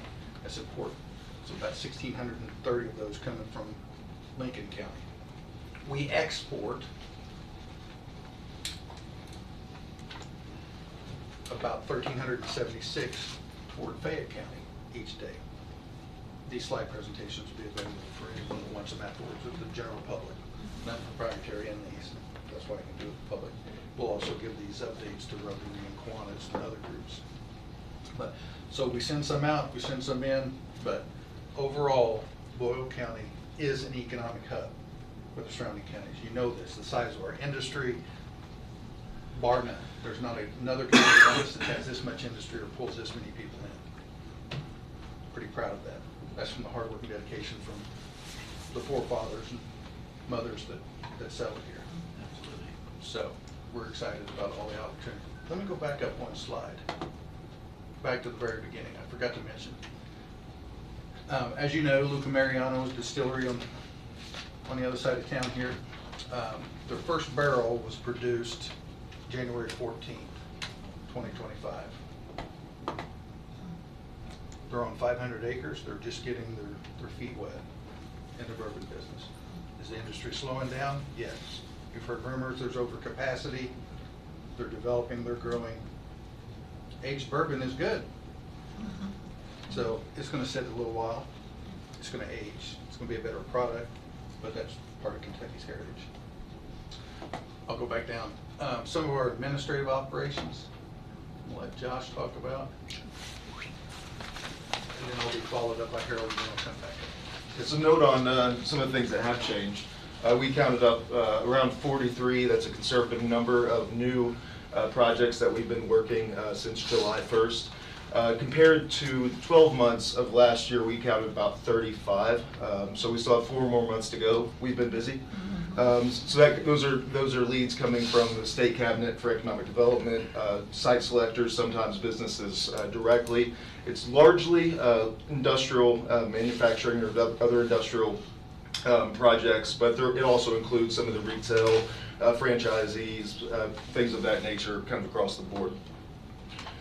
We had our second Doing Business in Danville event in the fall, which is aimed at new businesses and connecting to them with all the resources and allowing them to network with those local representatives. We have scheduled a third for April 15th, 5 to 7. It's a Tuesday, so if that's April 15th, I believe. We are also looking to expand our small business programming. I'm currently working with Center College through CenterWorks to possibly get a professor to teach some courses over the summer. Also working with SBDC, SBA, as well as an organization called Awesome Inc., which is a business incubator out of Lexington, who are now in their service territory from a grant that they got. So we're looking to maybe bring them down and set up some regular, maybe monthly, maybe more often programming for small businesses, and also looking to open up these more to not just focus on the new businesses, but maybe some education for existing businesses and things that they're interested in learning about. Also I won't read through all of these, but just some of the other committees and groups that we work with, as well as the KED, Kentucky Association of Economic Development, and the cabinet. We've hosted them locally in groups, and kind of shows that the need that we could or the use that we could have locally for some good meeting space. But we've we've been working closely with those partners as well. So I'll pass it over to Harold to talk about workforce development. So hit that slack. Yeah. There you are. Oops, sorry. Try to double click in the middle of that thing and see if it'll come up larger. It usually will, but I'm not sure if I can fix it. See if that Might make it easier. Yeah.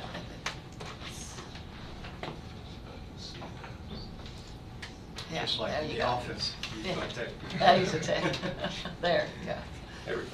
All right, good. Numbers are better. Yeah. Old eyes, old eyes. Thank you, Josh. Gotta have these tech people. Yeah, I can't do without him, I really can't. I want to talk about workforce development and some of the things that have been happening in the past few months. What you see here is our unemployment has gone up a little bit. We're at 5.5, and in relationship to the states, we're at 5.1, so we're a little above the average, and the national average is at 3.8. So we've tripped up a little bit. One thing that is very positive I see is the workforce participation rate, and I think that number that we have been working off was around 53.5 or somewhere around there. That's looking at about a 5-year average. So probably when you look at that, with the pandemic kind of moving out of the way, those numbers should go up. So at least that's my theory. So on that, so that's a very positive number there. The average weekly wage is still held steady, and again, as far as the age range. Harold, that's interesting because I assume the 16-year-old, 17, 18-year-old still in high school, the average weekly wage without that cell would be significantly higher. Probably, I would say so. Just that should be attractive to people outside looking for a job and coming in. Might raise that percentage even more if people travel in, but we'll get the workers, we need them. And I think that's one of the things too, that we're really, being a hub here in Boyle County, and the folks that are coming in and looking at our regional job fairs. Well, to follow up on that, if I'm outside the county, because we don't have that many inside the county that we're getting, but if I'm outside the county and I see $1,098, it means more to me than seeing something under 1,000. So you might want to look at that as pulling out that underage full-time, part-time comparison, and it will look better to the person looking for a job. Well, I think that other digit in there, I mean, from a psychological standpoint, it says a lot in that. So I'd put it up both ways. See what we can do with that. Josh is magician on that.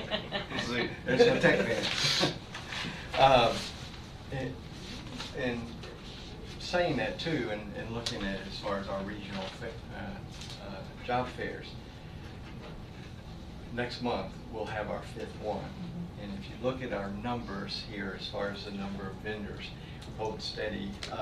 I sent the invite to employers out on January the 17th. I probably got that in capacity as far as the number, probably in less than 2 weeks. So, wow. And we've got, and the thing that's positive about this, we're having return folks that are coming, but we're also getting new folks. Mm-hmm. One of the things that we're looking at, and we're getting from a wider regional, we've got 3 vendors coming from Franklin County. We've got 1 from Scott County, and we have the, let me get this, the IEC, as far as the apprenticeship. They came down last time. They wanted to get in, and they usually turn away. I have to because we don't have room. Mm-hmm.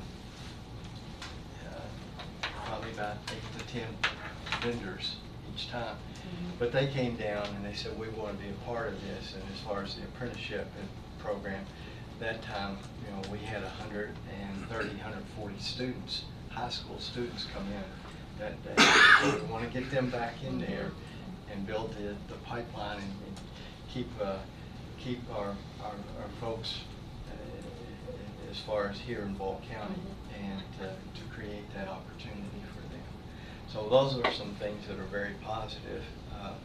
Again, as far as our partnerships, looking at the Garrett County Chamber, the Mercer County Chamber, of course the Chamber here, working with the career centers, not only in this county, but as far as Marion County. So that participation from a lot of different areas. Partnership too, as far as with the Bluegrass Area Development District, we just signed our memorandum of agreement. Read through that. This is everything that we're doing. We're working together. We work together as far as the rapid response.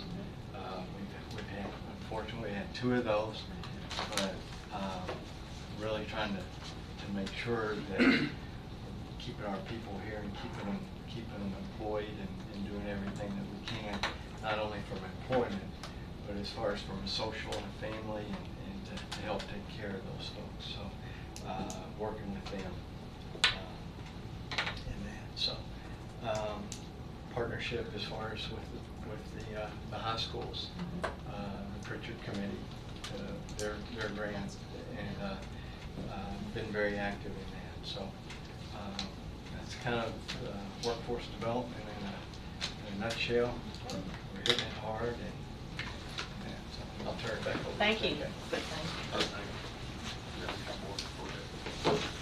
Just speed this up just a little bit. Cheers. Okay. So as Harold mentioned, our county is 5.5% unemployment, the state's 5.1.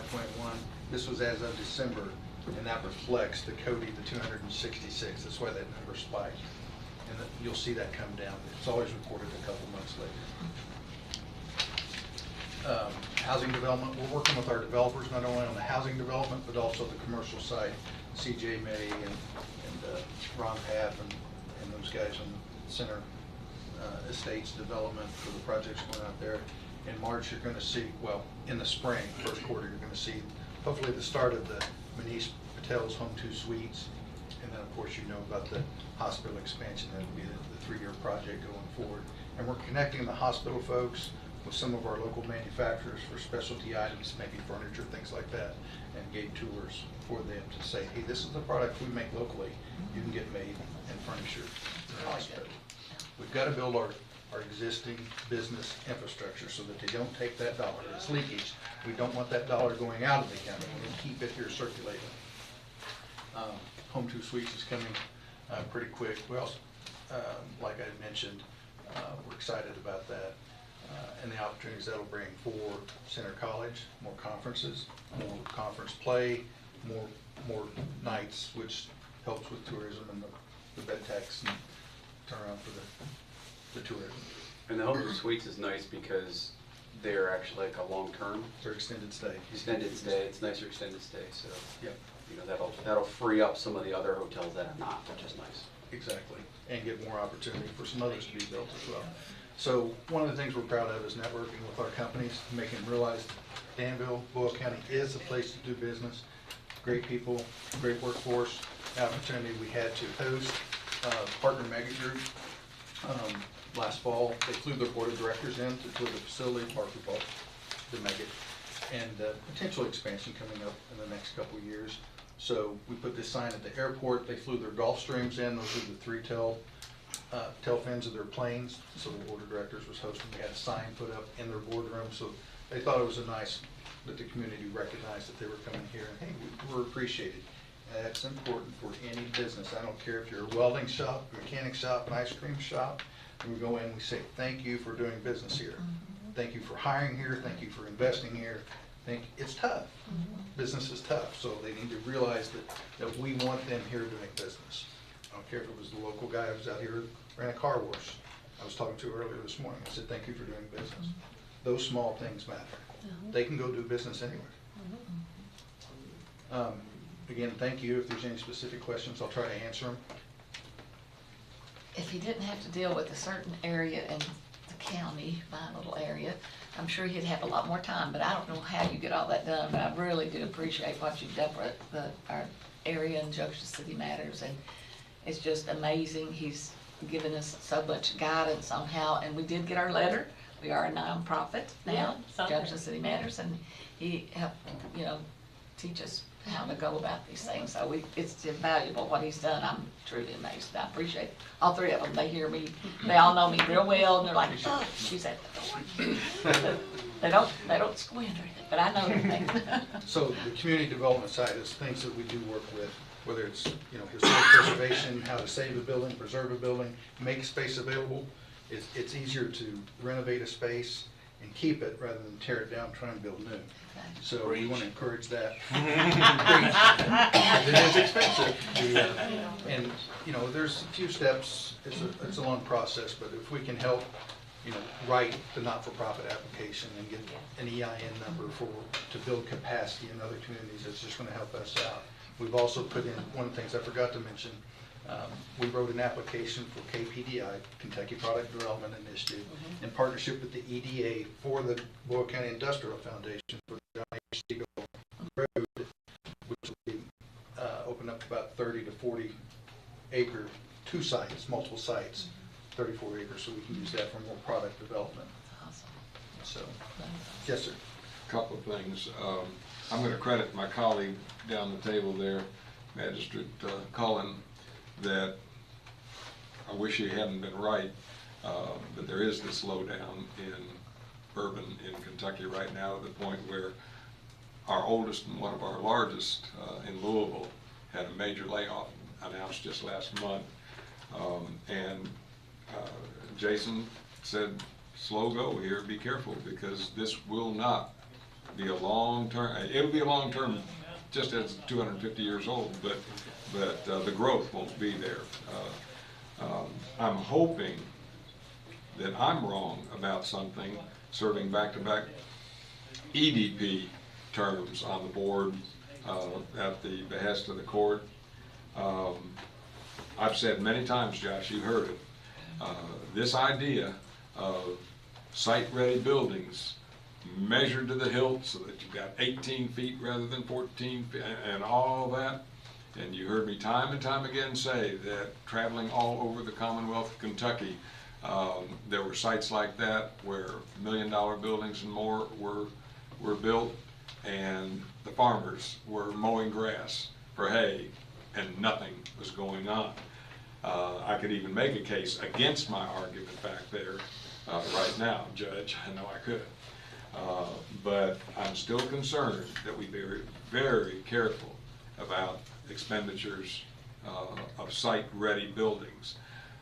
The second issue dates back even before I thought about running for office.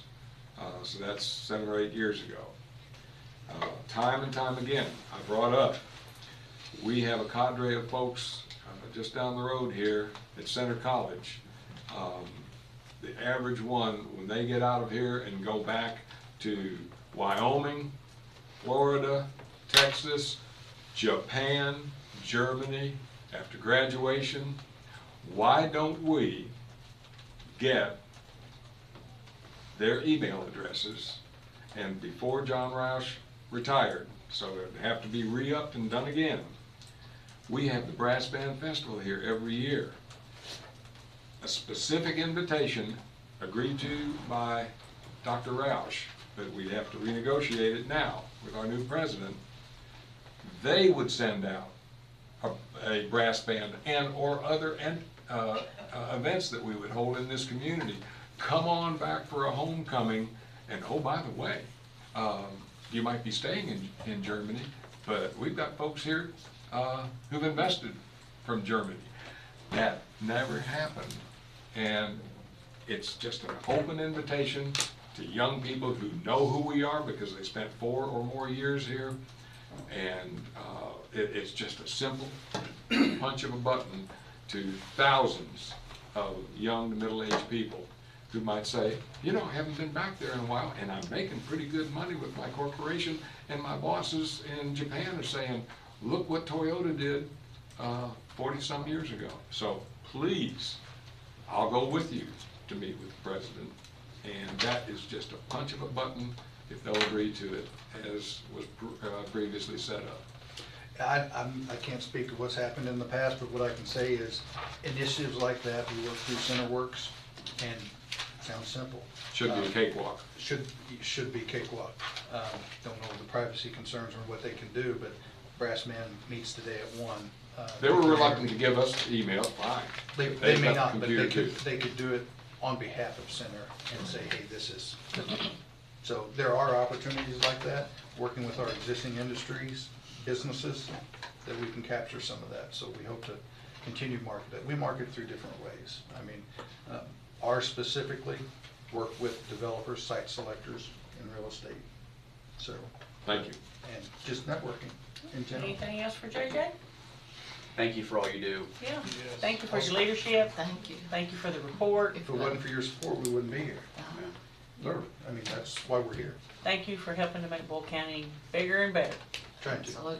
If Yeah, you need and the me- team, Harold and Josh. I failed to mention Emma Webb, she's our note taker, hey. and she does our web articles, so we're trying to get the message out a little bit more than that. So you'll see her, she's quiet. Oh, okay. But, Awesome. Nice to meet awesome. you. So- Well, thank you for being here. Yeah. Thank you so much. Thank you. All right, next up, Director Mike Rogers.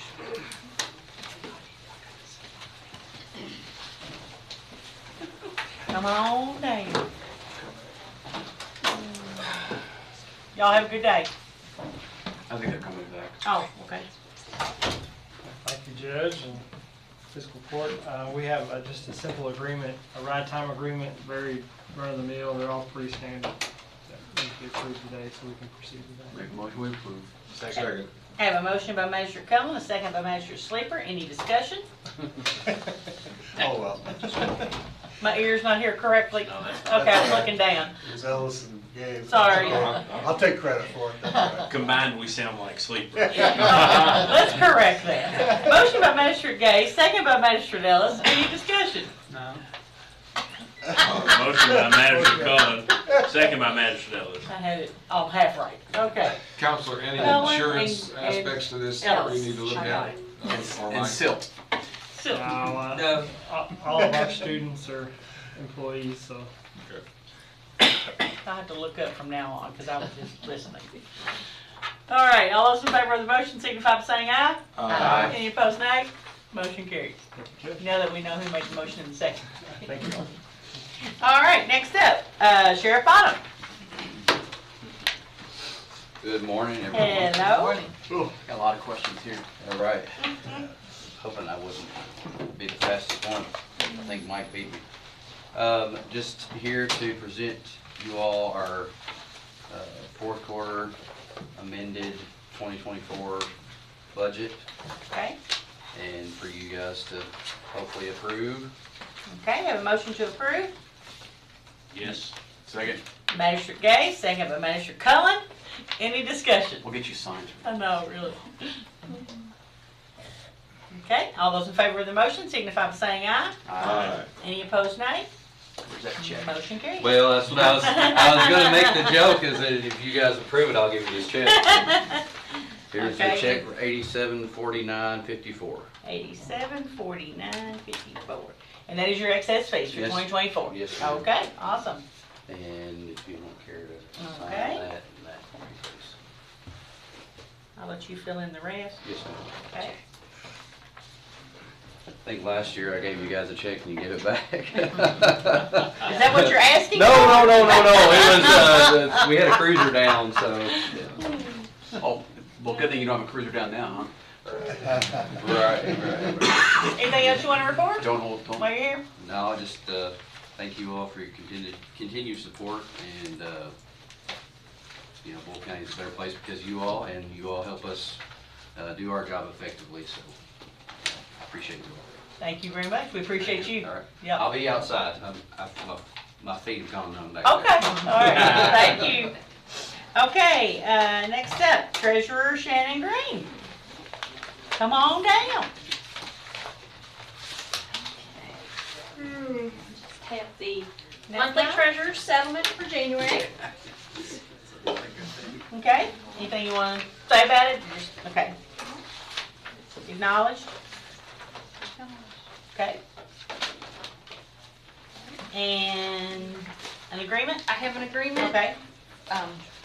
For Tommy, his Mitchell software that he uses, currently it's $388 a month. He has worked with the software people and their new agreement, he's got it down for this first year would be $274 a month, and then the second year would be $314. So good cost savings. Okay, so first year 274, second year 314. Okay. That's awesome. Okay, we have a motion to approve. Make a motion. Magistrate Bodner, is there a second? Second. Magistrate Sleeper, any discussion?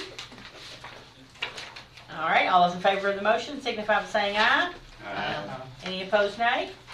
Motion carries. All right, I'll let Tommy Well, know. yeah, tell Tommy thank you very much. We appreciate the cost savings. Okay, next, we need to go into a short executive session pursuant to KRS 61.810, paragraph 1, paragraph C. Discussions of proposed or pending litigation against or on behalf of the public agency. I'd like to ask Attorney Herron, Julie, and I think that's it. Yeah. Might we have a 5-minute break to take a walk? Sure. We're gonna have a motion to go into executive session. I'll make that motion. Magistrate Cullen, is your second? Second, Magistrate Harmon. All those in favor signify by saying aye. Aye. Any opposed, nay? Motion carries. We're in executive session. Thank you all for being here. Do you need me to stick around for later? Anything? No, we're done after this executive session. JJ, thanks for letting us interrupt your day. No problem. Thank you. Good to see you, sir. Okay, 5 minutes. Thank you. Hurry, hurry. Thank you.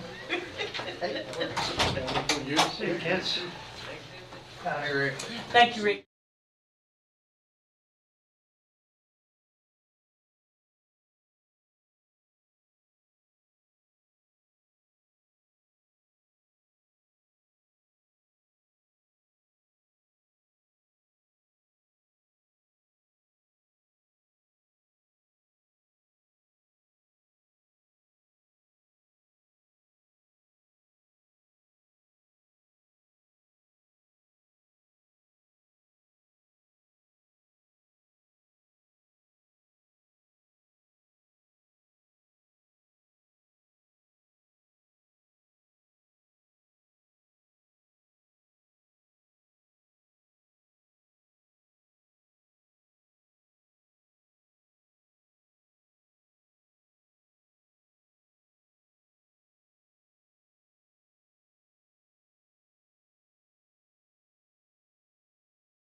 invite everybody back in. You got some, I didn't even know if anybody had left We're that. back to Okay. Nobody, I think they left. I think everybody left, okay. All right, we are back in regular session. If I can have a motion to return to regular session. Motion. Second. Have a motion by Magistrate Bodner, second by Magistrate Gay. All those in favor signify by saying aye. Aye. Any opposed, nay. Motion carries and no action taken. Okay, we're up to magistrate reports, and Magistrate Bodner, we'll start with you today. Well, like I said, we're now official for Junction City Matters. I'm a member of that group, and they are now nonprofit. We're still trying to get a hold of the people to help train us to know exactly how the ropes are. You know, we want to make it right. And JJ said he could help us with that also. He's been a tremendous influence. We do have an appointment tomorrow. 2 of us are going to see Maggie McAdams with the Story Center out at the Grayson Tavern, and we're going to see about getting some history of the area of Junction City and try to get that, you know, some good history that's sitting out there with people that, if they're not sharing, you know, pictures and stories and all that. So real excited about that. Yeah. Still working with Daniel on getting in March, we're supposed to start our adult library program. And let's see, I think there's something else, but I can't remember it. Just been busy. I mean, we've got lots and lots of stuff to do, but Yeah. it's moving right along and looks real promising, and get more support every time. So. Now, when is the Easter egg hunt? The Easter egg hunt, that's what it was. I've got it written here. April the 11th. Okay. Glow in the dark. We don't know if it'll be dark enough to see the glow, but we're gonna have it. And it was surprising. My grandson said, my daughter-in-law put pictures of the glow in the dark party they had. And I thought, oh, we have glow in the dark eggs. You know? So anyway, it was exciting. We're still got some vendors and all that going on. So. And don't you have a new business over there now, the Vegetable Man Produce? Yes, I have not been in there yet. I told John the other day we've got to go in that business. Haven't been there yet. We Okay. do have a new business. Yes. All right. So it's growing good. I've been area. seeing it on Facebook. That's the only reason. That's why I knew it too. That's the reason I knew it too. Okay. But I think that's it. All right, thank you, ma'am. Magistrate Harmon. What would we do without Facebook? It would be hard. It would be different. It would be If hard. it shuts down, what do we have left? Peace and harmony. Word of mouth. Could bring the news back. Yeah. Radio. Yes. Yeah. Who needs Waiting on new developments on the south end. Okay. Get our steakhouse up. Yeah. You got a new donut shop in your district? Yeah. And they're operating. Yeah. They're very good. Wish I could eat them. We've tried them twice, so. They're all. Steve's waiting on his right now. He can't wait to get to my office. I visit that place about every other day, so. Been over here twitching. Yeah. All right, thank you. Magistrate Cullen? Boyle County Sheriff's Office committee met this morning. It was myself and Magistrate Sleeper. We discussed officers and any openings they have. They do have one opening. They have one getting ready to come to the academy, and that'll still leave them with like one empty slot. They did have a deputy that was in an accident. He's okay, but unfortunately we believe that the vehicle is totaled. We did discuss some of the needs for the sheriff's office, asking them to come back to us with, the actual needs and prices, so we can accurately input that into the budget and figure out where we're at. We discussed the use of the medication drug drop box, which we still have here, so if you have some expired or old pills around the house that you need dropped off, you can bring them here. And then we also talked about opportunities for them to start looking for more grants to help enhance the sheriff's office and help also save the taxpayers some direct money. So I'll submit that for approval, my motion. Okay, we have a motion by Magistrate Cullen. Is there a second? Second. Second by Magistrate Sleeper. All those in favor signify by saying aye. Aye. Any opposed, nay. Motion carries. And other than that, just gonna wish my wonderful wife a happy Absolutely. birthday.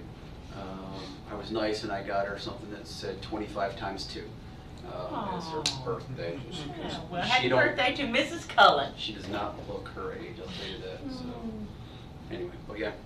Okay, good deal. Thank you very much. Measure Gay. Don't really have anything other than, I'm sure it's on some other lists, but to close in memory of Malcolm Miller. Thank you. Our longtime EMS and one of the founding members of EMS and longtime public servant. Tremendous loss to the community. And I believe his visitation is this afternoon and his funeral services are tomorrow. Okay. Thank you for that. I don't have anything. Oh my goodness. Oh, in March for the next conference that we have is the shoe drive. Yes. Oh, okay. And I don't know if we want to kind of open that up as a community thing and start asking people to drop off new. I think that would be a great idea. New shoes, and Boyle County can really go in there with box loads of shoes to drop off. That would be awesome. I know you've mentioned that before, and I Yeah. appreciate And they talked appreciate about that. it last conference, but I don't think anything ever got. Is there a flyer? We'll find one. We Yeah. can make Yeah, one, we'll find one. you know, whether they want to do donations as far as, you know, possibly some money that we could do, or shoes to drop off, just new shoes for, they collect these for kids, to have it at various schools that gets picked by the Kentucky Magistrate Association. So, yeah, I think it's now through March 23rd, we can probably accept them. So. Okay. Thank you. Great idea. For mentioning that, yeah. Yeah, if we can get a flyer and then put it up on Facebook and just have a box to people to drop it off at the office. We'll get that done. Okay. Magistrate Ellis. Thank you, Judge. I want to show appreciation to the judge and to Roger and our Public Works. We had to help repair a water line, a 2-inch PVC water line, totally exposed 3 years ago, causing a shutdown to as many as 50 families in my district. Totally re-exposed just a couple of weeks ago, and some of my folks were without water at least 5 to 7 days. I'll just say thanks to the sophistication and work ethic of our guys, even though it's Parksville's basic issue, we helped them with the repair of that. I really do think, Julie, with what you told me, that we ought to look into either some compensation level for our guys' hours, or at least why this perhaps wasn't one of the 8 or 9 creek crossings that we used ARPA funds for. I just can't imagine the same thing happening twice with a creek that runs like the Ohio River when we get hillside drainage. But you know, we just need to look into that sort of thing, and why they're not you know, taken care of first time. If you haven't gotten the update, the pipeline meeting, I think, has changed to March 18, but you should have it if you've signed up. If you haven't signed up, the good news is there's still a window of opportunity. That is really critical to this county, with 5 inactive lines that I have grave concerns about, that I've expressed before, but I think we all ought to try to be there if at all possible. I've mentioned laboratory meat that's banned in Italy and somewhat active in the United States. I look to get some help this General Assembly to do something, at least to make the public aware of what it is and the serious health concerns that have caused countries like Italy to ban it. But they are so overloaded with their agenda that if anything happens, it'll be taken care of in the ensuing session. Interestingly, I had another conversation with David Williams, doctor of animal science, David Williams, and he encouraged me not to let it go, so we may be bringing it up again in the future. Judge, I'll need your special dispensation on this. The good news is, after mentioning it last meeting, I've talked with Roger at length, and I've talked with DBCDC. They would be very interested in looking into heavy duty steel tables as our Public Works and others who might need something are going to make their big move.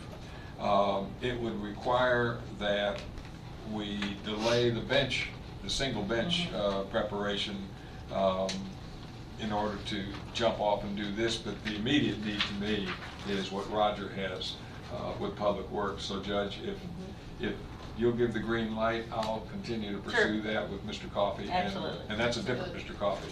That's Yeah. not the welding instructor out there at BCTC. So I will follow up on that. The Crawford House situation is moving forward. I'd love to think, Judge, we'll know in a month or less. Yes. And I'm excited about what that'll do. Daniel Elliott's legislation is moving. Again, there will be a log jam anytime in Frankfurt, so I'm cautiously optimistic that he will gain fellow sponsors, and we would get the prohibition of hunting on the Perryville battlefield passed by the General Assembly. I'm still getting some inquiries about solar in my district. I know it's going on at Culling's district as a probability that they'll be bringing something forward. So I'm just staying attuned to what might develop, and it could come in all of our districts. So be aware of that. And Judge, with your permission, I would like to honor the matriarch of Forkland and one of this entire community's longest standing leaders, who celebrated her 94th birthday yesterday, Doris Purdom, and I don't think I had her energy when you flip the numbers when I was 49. So God bless Doris Purdom. And if everyone can just step into the office after the meeting, we'll sign a card and we'll mail it out to everyone. Wonderful. Yeah. Thank you, Judge. Okay. And Judge, that is all. Thank you. Okay. Thank you, Magistrate Ellis. County Attorney, do you have any comments? I got to go to the prosecutors conference, or actually not prosecutors, the county attorneys conference last week. It was really good. I like to catch up with other attorneys and meet the new ones that have come in. It's always good to build those relationships. For the reason, for example, I had a sheriff's office. They're looking into hiring someone and wanting to do something where if we pay for them to go for their training, like pay their wages while they're gone, that the person doesn't just up and leave and here we've spent that money for nothing. So through these conferences, meeting people, I was able to contact the Marshall County attorney, who's a friend of mine, and he had just the thing I needed. So I had to modify it a little bit because now there's laws about non-compete clauses in contracts, but modify that. But it was really helpful to have that, and so I really enjoy those conferences. Are really good. So, awesome. Other than that, nothing else. Okay, thank you. Julie? I have a couple. Okay. Circling back to the E911 ordinance and revising that, is that something you still would like me to do to try to capture more of the revenue that should be charged on phone bills and it's for the 911 center only? If you don't have an appetite for that, I won't bring it up again. Speak now, forever hold your peace. What's it entail? Well, right now it's collected on your cell phone bills if the provider does collect it. If you move it to another mechanism such as water bill, tax bill. And it would be an increase in the rate. well, the rate wouldn't go up. Well, we do need to increase the rate. It's still at 25 cents, and it's been that way since the ordinance was written. Yeah. But this is only for the 911 center, which is going to need renovated soon.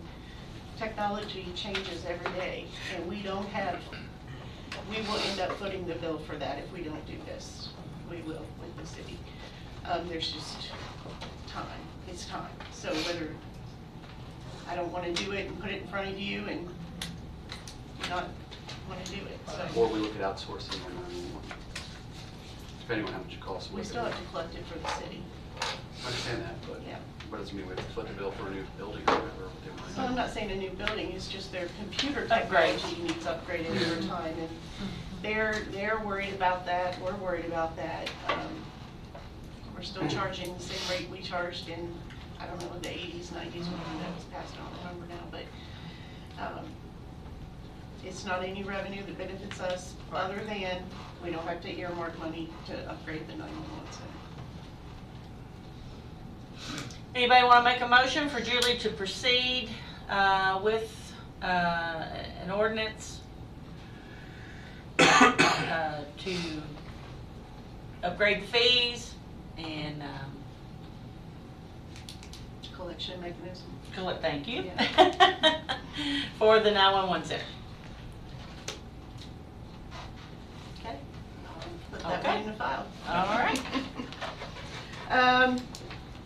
House Bill 744 is a bill that's been introduced that allows you to pay standing orders online to vendors, which is very curious. We have found that our utility bills are being mailed on time, but they're not getting processed, and we're getting charged late fees. Yeah. So what we've learned out of all this is that you can pay your utility bills via online, which we did not know, as long as you document the process of why you're doing it. So what I would like to do is get a motion to approve for us to pay our utility bills online and save all these late fees because they sit in a processing center for 2 weeks. Make a motion. Okay, I have a motion by Magistrate Bodner, is there a second? Second. Second by Magistrate Gay. Yeah. Any discussion? I will say that we thought it was the mail service for a long time, not delivering the mail, but I have been told by another county judge that had the same problem, that it is KU. Once the bill arrives, the payment arrives at KU, it sits in a receiving center for 2 weeks or more before they process the payment. Therefore, when they process the payment, it is all automatically late. So we're not blaming the Postal Service anymore, but he had a direct call with KU and found that out, so that's how I know that information. All right, all those in favor of the motion signify by saying aye. Aye. Any opposed, nay? Motion carries. Okay. Okay, we are gonna need to, in the budget, look at an engineering study for Wolford Road, which is out near, in Forkland. That road and bridge is the erosion is so bad out there that, The river it's might gonna- shift. Yeah, it has shifted. Oh, Big time. Yeah, so KU's gonna have to do the poll again, so just be, be the 6th time Yes. that the poll has been moved back. so we've got to figure out a plan, and the best thing we can do is get it, we tried for a FEMA grant, and they need a geothermal engineering report before they can fund the grant. So we need to do that, and I believe from talking to the lady, we can reimburse ourselves out of the grant for that when we do get it down the road, but, Need so a that's motion? something, no, I just want to make you aware of that. Kind of a cool thing happened at EMS on another note. They have been trying for this life-saving technique that they've been, what do you call that, training for it, and they actually had it happen a couple of weeks ago and saved somebody's life, and intubating them, and Dr. Durant was there, and so we're going to put a press release out about how you study and train for that kind of stuff, hoping you never need it, but when you do, you're ready. And it's kind of a cool goosebump thing. Yeah, and Dr. Grant led them through the whole process. I Yeah. mean, it was awesome that he was there and able to assist. And the last thing is House Bill 152, which was introduced a day or two ago. And this will allow county, city, urban county governments that operate EMS to receive Medicaid reimbursements, which we have not been able to. So if you'd like a copy of the bill, I've got it here. Another way we can take care of EMS. That's all I got. Okay. Shannon, you got anything? Well, I'll start scheduling budget meetings Okay. sometime soon. All right, good deal. Okay, I will finish this out. I will be on a Zoom. I've been appointed to the Kentucky Judge Executive Association Legislative Committee. I think I've told you all that, but we'll be having a legislative meeting today via Zoom. And then again on March the 4th, so we'll be discussing important legislation coming up that is going to affect county statewide. Let's see, Friday we will open bids for the public safety building, and then on March the 11th, I think you all have it on your calendars that we'll be doing interviews following that bid opening. Little Cherub Sale. How many are familiar with the Little Cherub Sale? Our church. Yes, that's something that I am heavily involved in, and so I will be participating in working the Little Cherub Sale on March the 7th and 8th.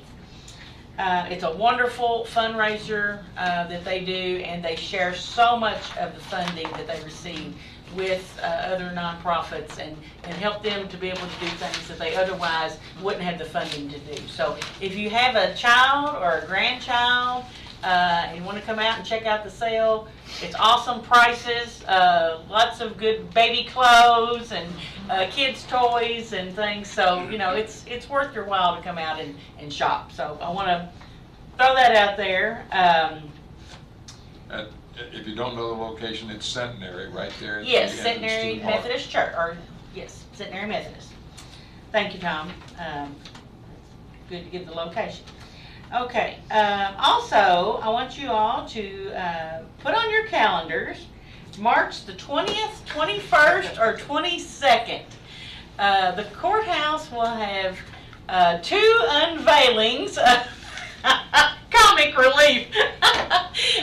Steve has written this play that he announced at the last meeting, Misery Loves Company, and it's going to be performed those 3 nights, and yours truly is a character in the play, and so is our IT director, Bill Nichols. So if you all want to come out and have a good laugh, it's a really great play. It is a comedy. It's a lot of funny things that are said and done in the play. So mark your calendars, and you have to get tickets. So.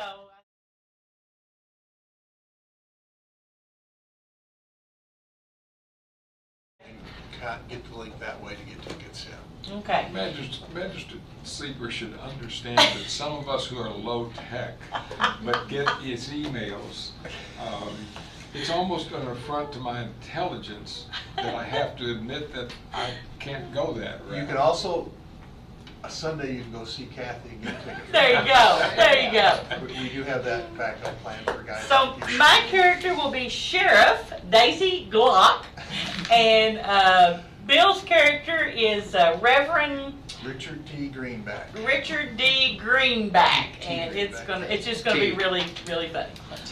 The T. T stands for tithe. Richard Tithe Greenback.